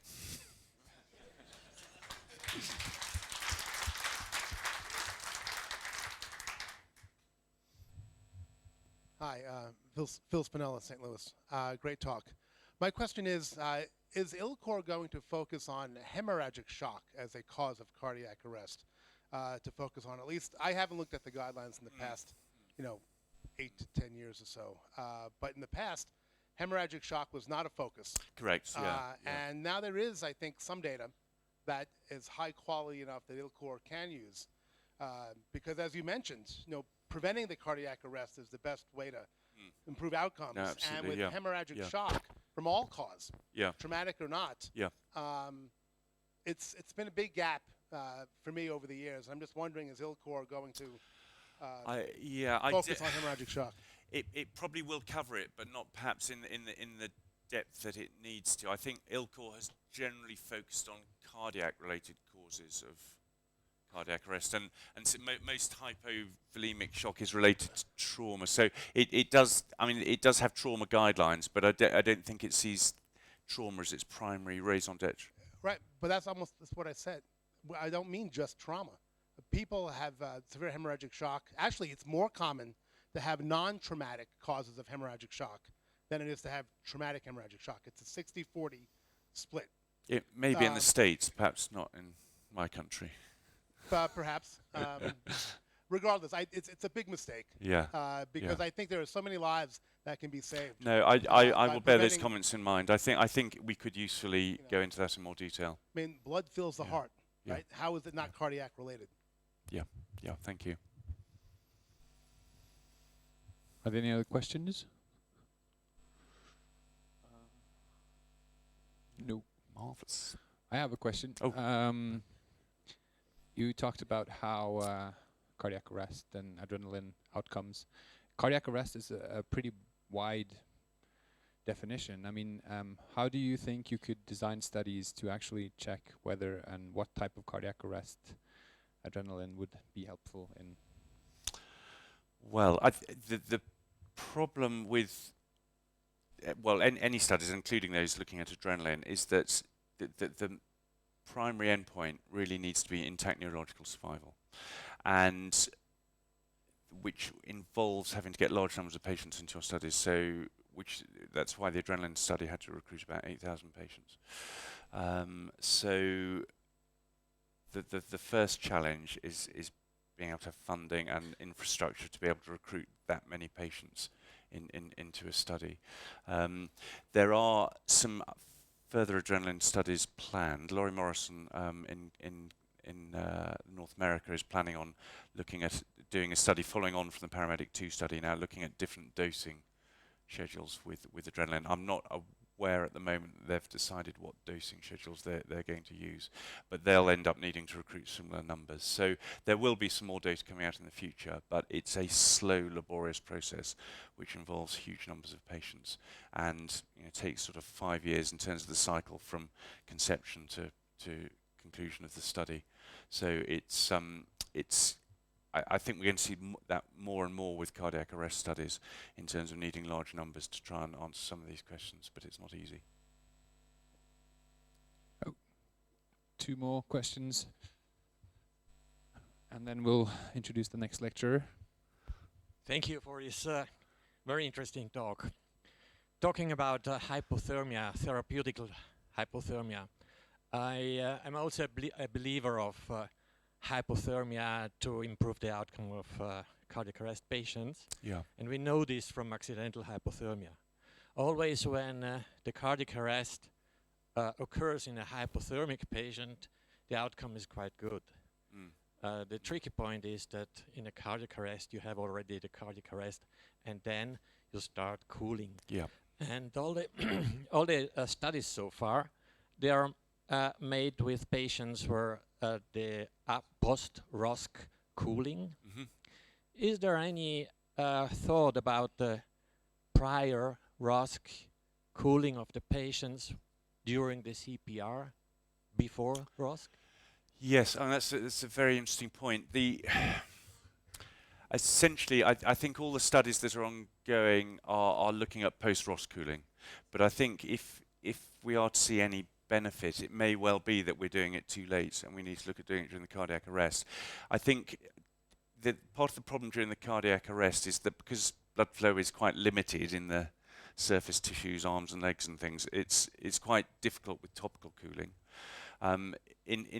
There have been one or two small studies that have been reported where cooling's been attempted during CPR, and again that was using cold IV fluids, but there is some evidence that cold IV fluids, 2 liters of cold saline, are not particularly good for a failing heart in terms of pulmonary edema and things when you get it restarted. So I think it's the technical side that's limited the ability to actually implement some of this cooling, rather than people not having looked at that stage. I think if we had the technical ability to do it, so maybe like rather than REBOA, we ought to be putting in a cooling catheter during the arrest, or maybe you stick a cooling catheter on your REBOA device as well, and perhaps look at doing through there. But I do think that's a very good point in terms of having perhaps to move it earlier if we're to optimize any benefits from cooling.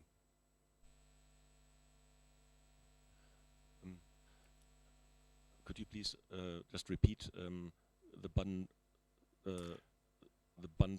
of care of measures, you know, that Yeah, you felt yeah. actually make an outcome that are outside the current guidelines? Yes, absolutely. So it's a little bit variable depending on which EMS systems you look at, but generally the bundles of care that are being introduced include impedance threshold device, mechanical chest compression, adrenaline infusions, just in a bag of saline, and targeted temperature management. So trying to cool the patient in the pre-hospital setting, even if that's with bags of ice or whatever.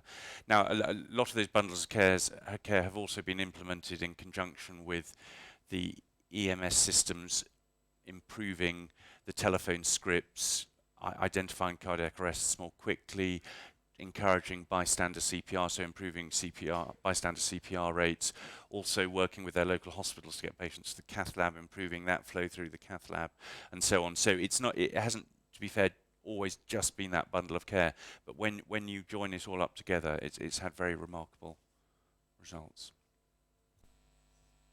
Okay, thank you. Thank you very much.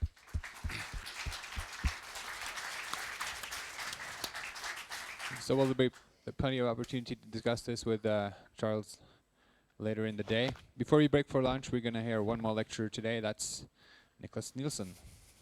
Thank you so much. Helsingborg. There's the clicker.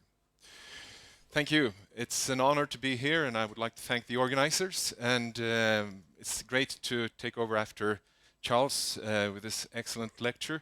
I just want to comment on what I think is the problem with the evidence that goes into the guidelines. I think, and I hopefully can show that, that we have to rely on bits and pieces of information, since everyone does their own trial in each country, in each hospital, with too few numbers. So I think we're constantly dealing with a random error situation, and that if we could work in networks, much larger scale trials, we could get much, much better estimates of what we're doing. So that's just another way of looking at it, that we actually should demand the really good grade evidence levels, but we should provide it by collaborating. Okay, my name's Niklas Nielsen. I work in Lund and Helsingborg, southern part of Sweden, and I will talk to you a little bit about the TTM trial. And Lund and Helsingborg is just in the southern part of Sweden, very close to Copenhagen, an area that's quite densely populated for being Scandinavia, with 3 million people around there. So please come visit in the spring. It's nice. Much better in Zermatt this time of year. And to start, I just want to show the Swedish data of the improved survival for cardiac arrest, going from around 5% in the 90s up to 11, 12% that we see today. And that reflects what we heard before.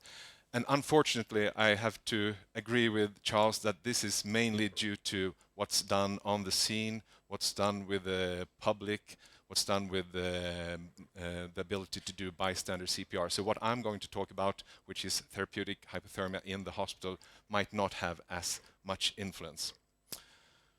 Okay, in 2010, hypothermia was established and the guidelines were firm and everyone was quite happy.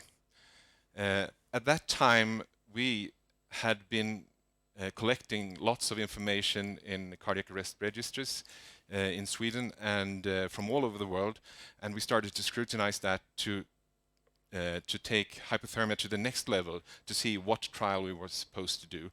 And we discussed the duration and we discussed timing. But when we assessed the evidence again, we came to slightly different conclusions than the guidelines, that we actually didn't have the firm evidence that we wanted. So based on that, we decided to do another trial challenging the whole concept of in-hospital hypothermia for out-of-cardiac arrest patients. And that's the TTM trial that went on between 2010 and 2013. So it's 5 years now. Almost 1,000 patients, 33 degrees versus 36 degrees in these patients with a cardiac cause of arrest. And we had a little bit of a problem to establish that we had equipoise for doing this, since hypothermia was introduced in many parts of the world. But when we built the case through what Charles mentioned, that the OHCA trial, that's the main evidence for hypothermia, had pyrexia in the upper arm. We said that there might be design things that could have affected the outcome. Also, it was a random error, it was a quite small trial, and it was quite a lot of bias if you looked at it into detail. And that's why we decided to just clamp the temperature at 36, the temperature the patients have when they arrive in the hospital, and just compare that with going down to 33. So it was essentially a new trial and a dose response trial. As you can see, we achieved this with having one arm kept strictly on 36 degrees during the intervention period, while the other arm was taken down to 33 degrees. Both rewarmed up to 37 degrees afterwards. And as you know, there was absolutely no difference in survival in these patients. But that's survival, and what's been discussed before is that we actually should look at it much more in detail and look at neurological outcome. And I think this might be the best take-home message from the TTM trial, is that we had a novel approach for looking at outcome. We used different perspectives. We had the clinician-reported outcome, what we used to do, look at the patient, but we also had the patient-reported outcome. We introduced an observer-reported outcome with relatives and next of kin giving their view of the patient, and also we tested the patients in a performance outcome, and more of an objective testing. And we, in a quite big subgroup, in almost half of the patients, we could also do a detailed assessment of neurological function. And in all of these measures, we could not detect a significant signal in favor of any of the two treatments. And that was also consistent in quality of life. This is the SF36, the different domains. You can see the patients are identical at 6 months after the cardiac arrest. No differences in quality of life. So our trial conclusion was that a target temperature of 33 did not confer any benefit compared to 36 degrees. And we have tried to dissect this into bits and pieces, looking at subgroups. We have been looking at all kinds of aspects of this quite large population, and we have not been able to detect any signals in any of the subgroups. Short downtimes, long downtimes, early start of CPR, later start of CPR, high age, low age, females, males. There is no difference that we can detect in this material. However, when we looked at in the detailed subgroup, the detailed neurological outcome in the subgroup of patients, we also introduced a control group with patients having had a STEMI but with no cardiac arrest. And as you can see, that they had almost the same picture of mild to moderate or severe cognitive problems, also in the STEMI controls, quite identical to the cardiac arrest patients. So much what we look at and think is an effect of the cardiac arrest might be something that's more related to comorbidities and background factors. That was the memory function. Executive function, the same.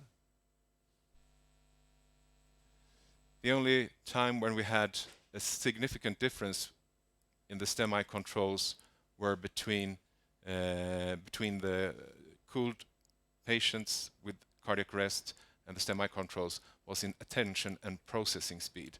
And as you can see, this is also the first time where 33 might be a little better than 36. So in a sensitive test of attention and processing speed in survivors, we might have a little bit of a signal. Not statistically significant, and it's a disrupted group since the randomization is broken, since quite many of the patients are dead already at this time. But that might be the only signal that we have that 33 actually confers a benefit compared to 36. So was this trial representative? It's been discussed quite a lot. Bernd Böttiger is one of them that discusses this quite a lot. We can debate that the cooling time might be too slow. And that might be the problem with in-hospitally delivered hypothermia, that we are too late in the process, too late in the ischemia reperfusion process. But we don't know if that's the case. But we came down to what is considered below the traditional therapeutic temperature, 34 degrees, after 2.5 hours after randomization, which is 280 minutes, 4.5 hours after the cardiac arrest. And this is actually much, much faster than in the HACA trial. That's the evidence that we base our therapy on. So I think we actually achieved cooling within the limits that could be reasonable. If we look at a large registry, you can see it's about the same, 4 hours there, a little bit more than 4 hours. The latest Kierkegaard trial in JAMA in 2017 also had about a little bit more than 4 hours, up to 5 hours. From Norway, Oslo, we have identical numbers. So I think the cooling time reflects what's actually possible to do within the hospital. That might not be what we should aim for, but that's what's done today, so it reflects clinical practice. When it comes to temperature control, this has also been debated quite a lot, that it was a very scattered plot with wide variation, but I must again remind that this is ±2 standard deviation compared to interquartile range that's been in other temperature management trials. And if we look at our data in using interquartile range, it looks much neater. So it's just a way of how to present your data. I think actually that plus minus 2 standard deviations is more of reflecting reality than this type of dispersion using interquartile range. Many say that the group was not, and Bernd Böttiger is one of those, telling us that the group was not sick enough. But it was 25 minutes to ROSC.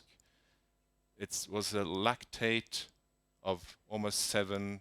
All patients were unconscious, median GCS of 3.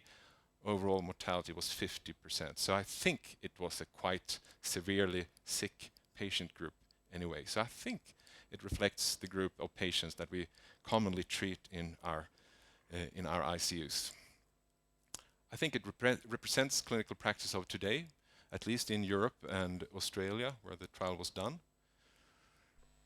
Very important, it did not show that hypothermia does not work, since we actually cooled both patients, but to a limited degree in one group and more in the other. On the other hand, it did not demonstrate efficacy of fever treatment. That has also been a take-home message that many try to deliver, that it shows that fever management is needed. We could not demonstrate that either. It mainly or simply showed that we could get similar outcomes with 2 separate temperature charges if they were strictly controlled. So I think that is a very important distinction, that the TTM trial is mainly a dose-finding trial rather than a hypothermia versus no hypothermia trial. Reflecting back to your question, I think it actually showed that it was possible to perform large cardiac arrest trials in international collaboration, and that we actually can get the numbers needed to get the estimates that we're looking for with much more accuracy. And to say something, I think 950 patients in a cardiac arrest trial is on the lower end what is acceptable. We should absolutely try to increase even more than that. Below that number, we cannot be very sure about the results. So Charles Deakin was touching on the guidelines from 2015, and I guess it was a little bit complicated to write these guidelines, but a bit down from the top, it's actually the main statement. TTM is recommended for adults after out-of-hospital cardiac arrest with an initial shockable rhythm who remain unresponsive after ROSC. That is only building on the Bernard and the HACA trial from 2002 and does not have anything to do with the TTM trial. And it's a strong recommendation and low quality of evidence. That's an unusual way of wording it. We can discuss that later. But I think it builds on the practice that's been introduced all over the world. So it was difficult to change that recommendation. And also, as Charles said, there is little evidence of harm doing it. And for the rest of all other out-of-hospital cardiac arrests and in-hospital cardiac arrests, we actually just have to live with weak recommendations and very low quality of evidence. Basically, nothing. And what's put on the top, that's where the TTM trial comes. If you choose to do this, you should maintain a constant target temperature between 32 and 36. And that is a strong recommendation based on moderate quality of evidence, the TTM trial. Some other groups, like the American Academy of Neurology, they have a different wording. They think that cooling should be harder, better, faster, and stronger. Stronger. Start as quickly as possible after ROSC, and 33 is much stronger than, not much, stronger than 36. I like this statement. Neurologists should be hardliners. But what has happened? This is some of the reports of today, and this is a simplified version of this report. This is probably what it looks like today out in the world. And I just want to ask you, how many here deliver hypothermia in hospital to, or temperature management to patients with cardiac arrest today? How many do not do that, but work in a hospital? None, maybe one. How many deliver 36 degrees as a standard? How many deliver 33 degrees as a standard? About equal numbers, a little bit more to 36. How many titrate between 36 and 33 depending on the severity of the patient? You do? Based on what? It's just interesting to get that data. We can discuss it afterwards. But I think this is actually what's happening. 33 or lower, stay with the old evidence. 36, based on the TTM trial. Those who cannot decide, go in between. It's very Swedish actually to do that, do something in the middle. But this is also something that has happened. People have stopped doing any type of temperature management, for good or for bad. We actually don't know. Do we have anything else from TTM? And there was a question about the timing of TTM, and there is actually the PRINCE trial using rhino chill, where they evaporate cold gas in the nasal cavity. That was published in 2010, and it's the PRINCES trial that was presented at American Heart last year, but not yet published. And then we have the Kim trial from Seattle and the Bernard trials from Australia with IV fluids. I won't touch on these. They do not seem to be supporting cooling pre-hospitally with ice-cold fluids. The Castrien paper, the PRINCE trial from 2010, actually show that you could get down to cool temperature much, much faster than with a standard system. And you can see again that number of 4 to 5 hours that we had in the TTM trial as well, compared to much, much cooler, much quicker cooling if you performed out of hospital cooling systems with the rhino chill. And they could also see in subgroups that it seemed to be a trend toward a better benefit in various subgroups of this trial. You can debate a bit about how it was analyzed, but that was the evidence in a small trial. And now they've performed the PRINCES trial in almost 700 patients, I think. But still, again, this is a small trial for being a pre-hospital trial, since so many people or so many patients die no matter what you do.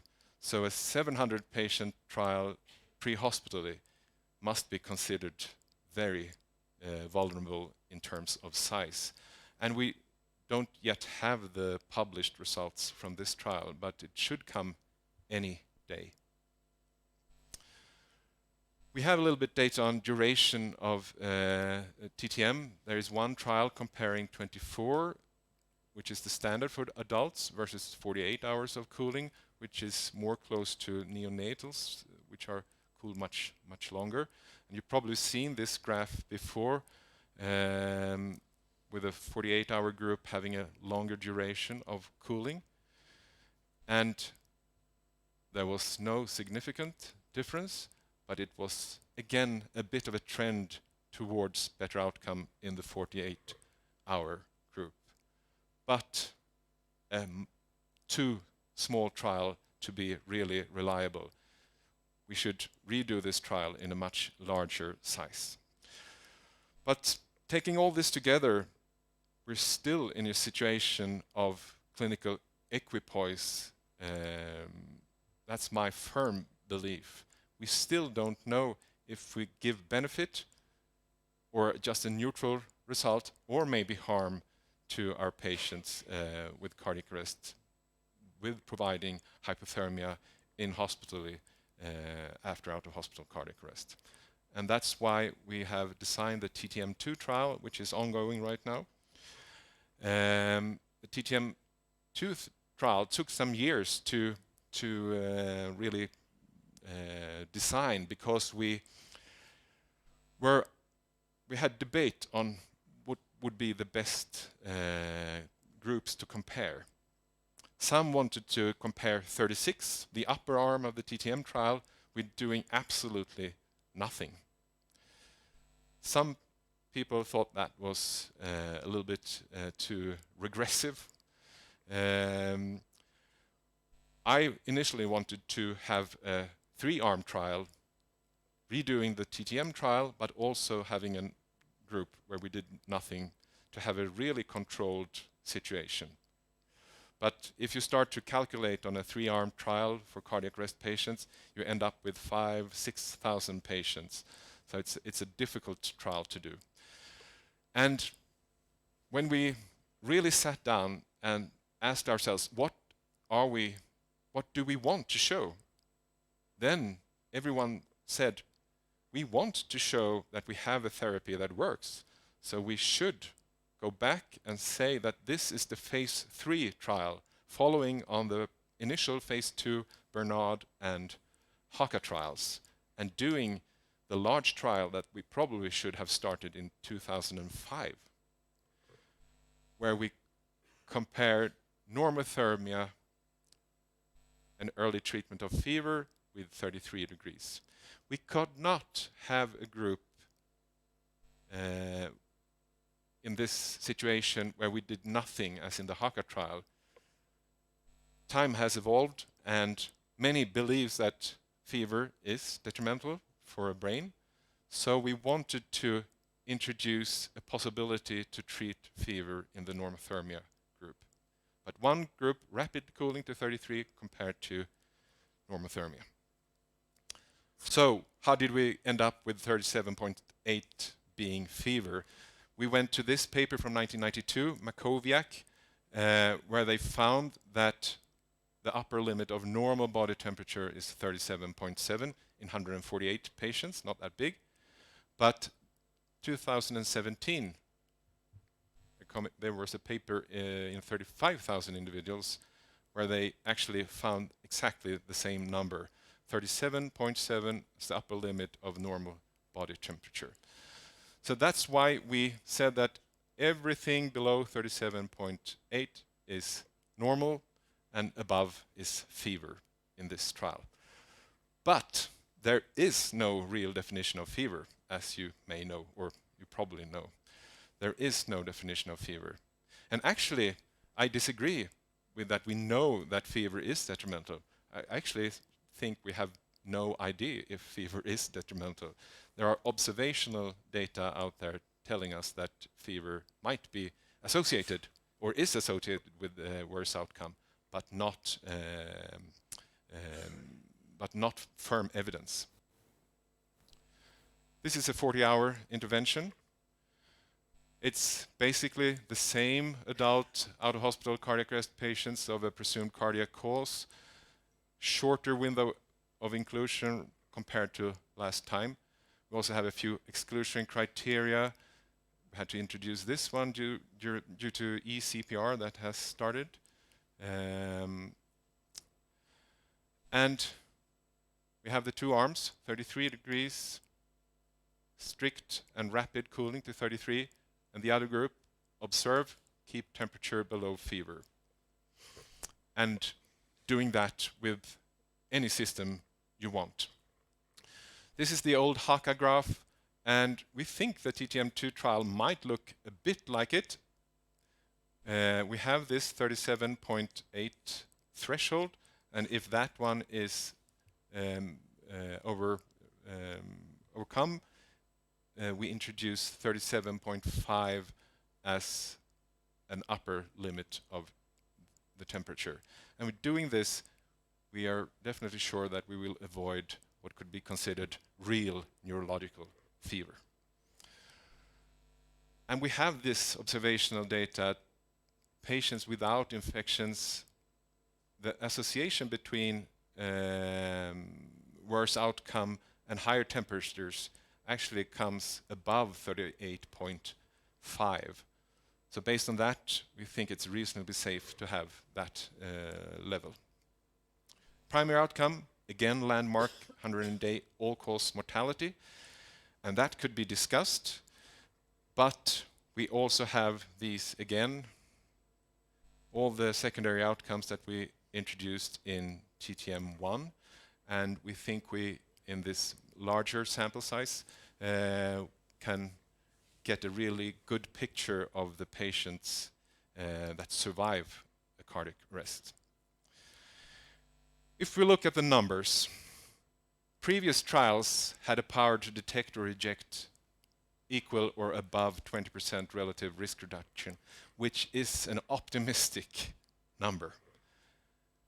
We have tried to muster our strength and go down to 14% relative risk reduction, absolute risk reduction of 7.5%, and doing that with 90% power, we're up to 1,900 patients. But you can argue that this is still on the lower end of what would be acceptable, because I think absolute risk reduction of 7.5% is still a high number. We probably should aim at 5%, but then the numbers depressingly go up exponentially. You're very familiar with that. But again, with collaboration, we can do it. Differences from TTM1, shorter window of inclusion. We have more emphasis on reaching low fast to meet that criticism. We probably will have increased separation between the groups. We will have a longer follow-up. We will have 180 days, but also 24 months. And we will have a larger sample size. And this is what it looks like right now. We have 570 patients. This is 2 days old. And we're on the projection to reach our target end of this year or early next year. And so far, Sweden is the largest country since we have been part of the trial longest.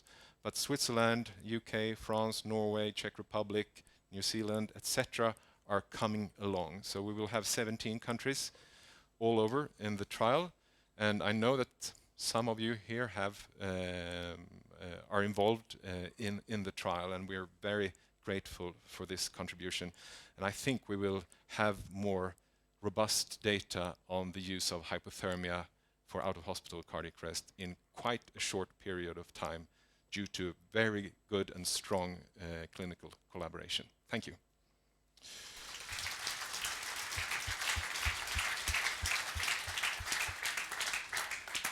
All right. We have a few more minutes for questions.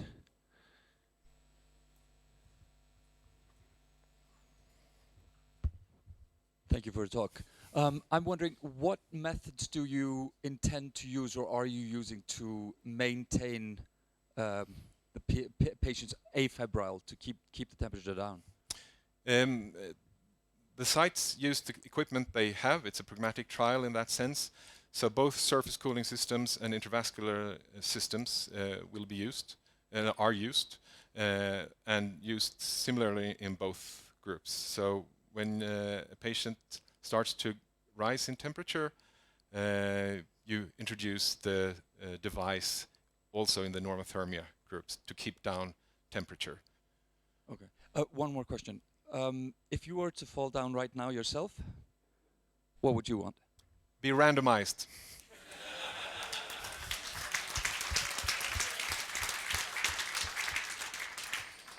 Okay. Yeah, good study. But the trouble we are having with that one, because do you have the same blood pressure target in a 33 and a normothermia? Because that's what we consider using vasoconstrictors on these cooled patients. It's again a pragmatic trial, so it's up to the site to use their protocols. But we have in the protocol that you should maintain blood pressures and blood gases, metabolics equally between the groups.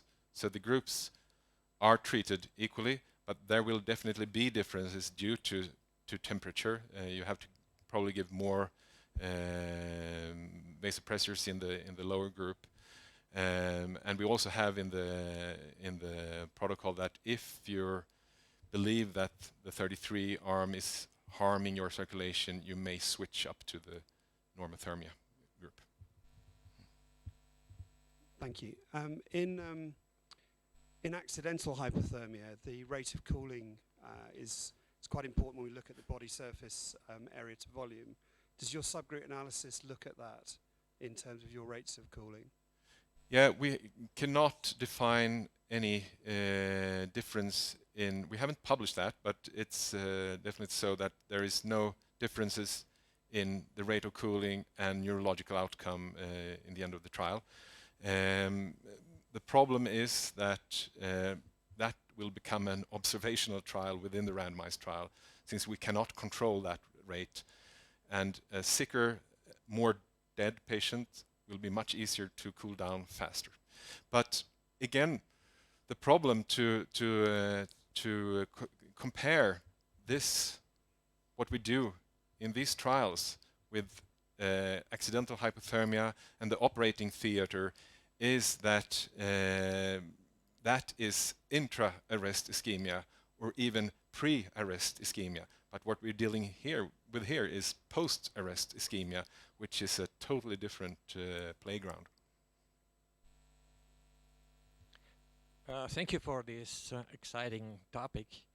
And we know from different cases in alpine regions that cardiac arrest occurs under a very low ambient temperature. And we suspect that quite a number of patients, all already mildly hypothermic in the mountains or wherever it is in a cold area, when they go into cardiac arrest. Do you consider this, or do you is it impossible to get this into the study, to take this in?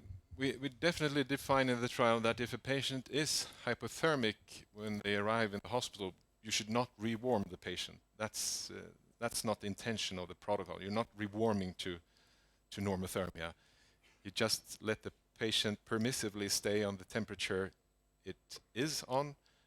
And we've seen this from what people discuss in the trial. We haven't analyzed it case by case yet, but quite many patients in the normothermia group never needs any kind of temperature equipment because they stay nicely and calmly below what we could even consider normal temperature, 37.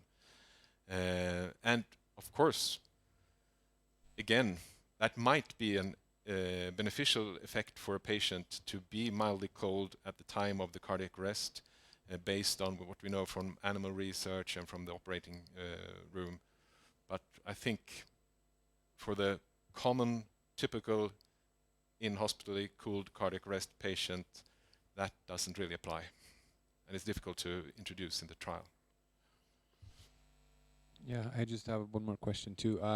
We just heard about the resuscitation bundle and how it's been partially implemented in different centers around the world. How do you correct for that with a multi-center study like this? The statistical way of doing it is to stratify for site and adjust for the site factor in the analysis in the end. So you will get rid of that that effect that different sites treat differently. Some sites will have better outcome, some sites will have worse outcome depending on all kinds of factors. But we ease that out with stratifying for site.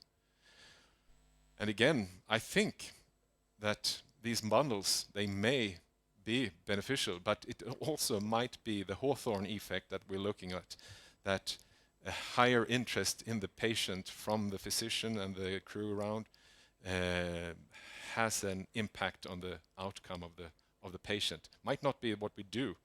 It's just that we are there observing the patient and caring.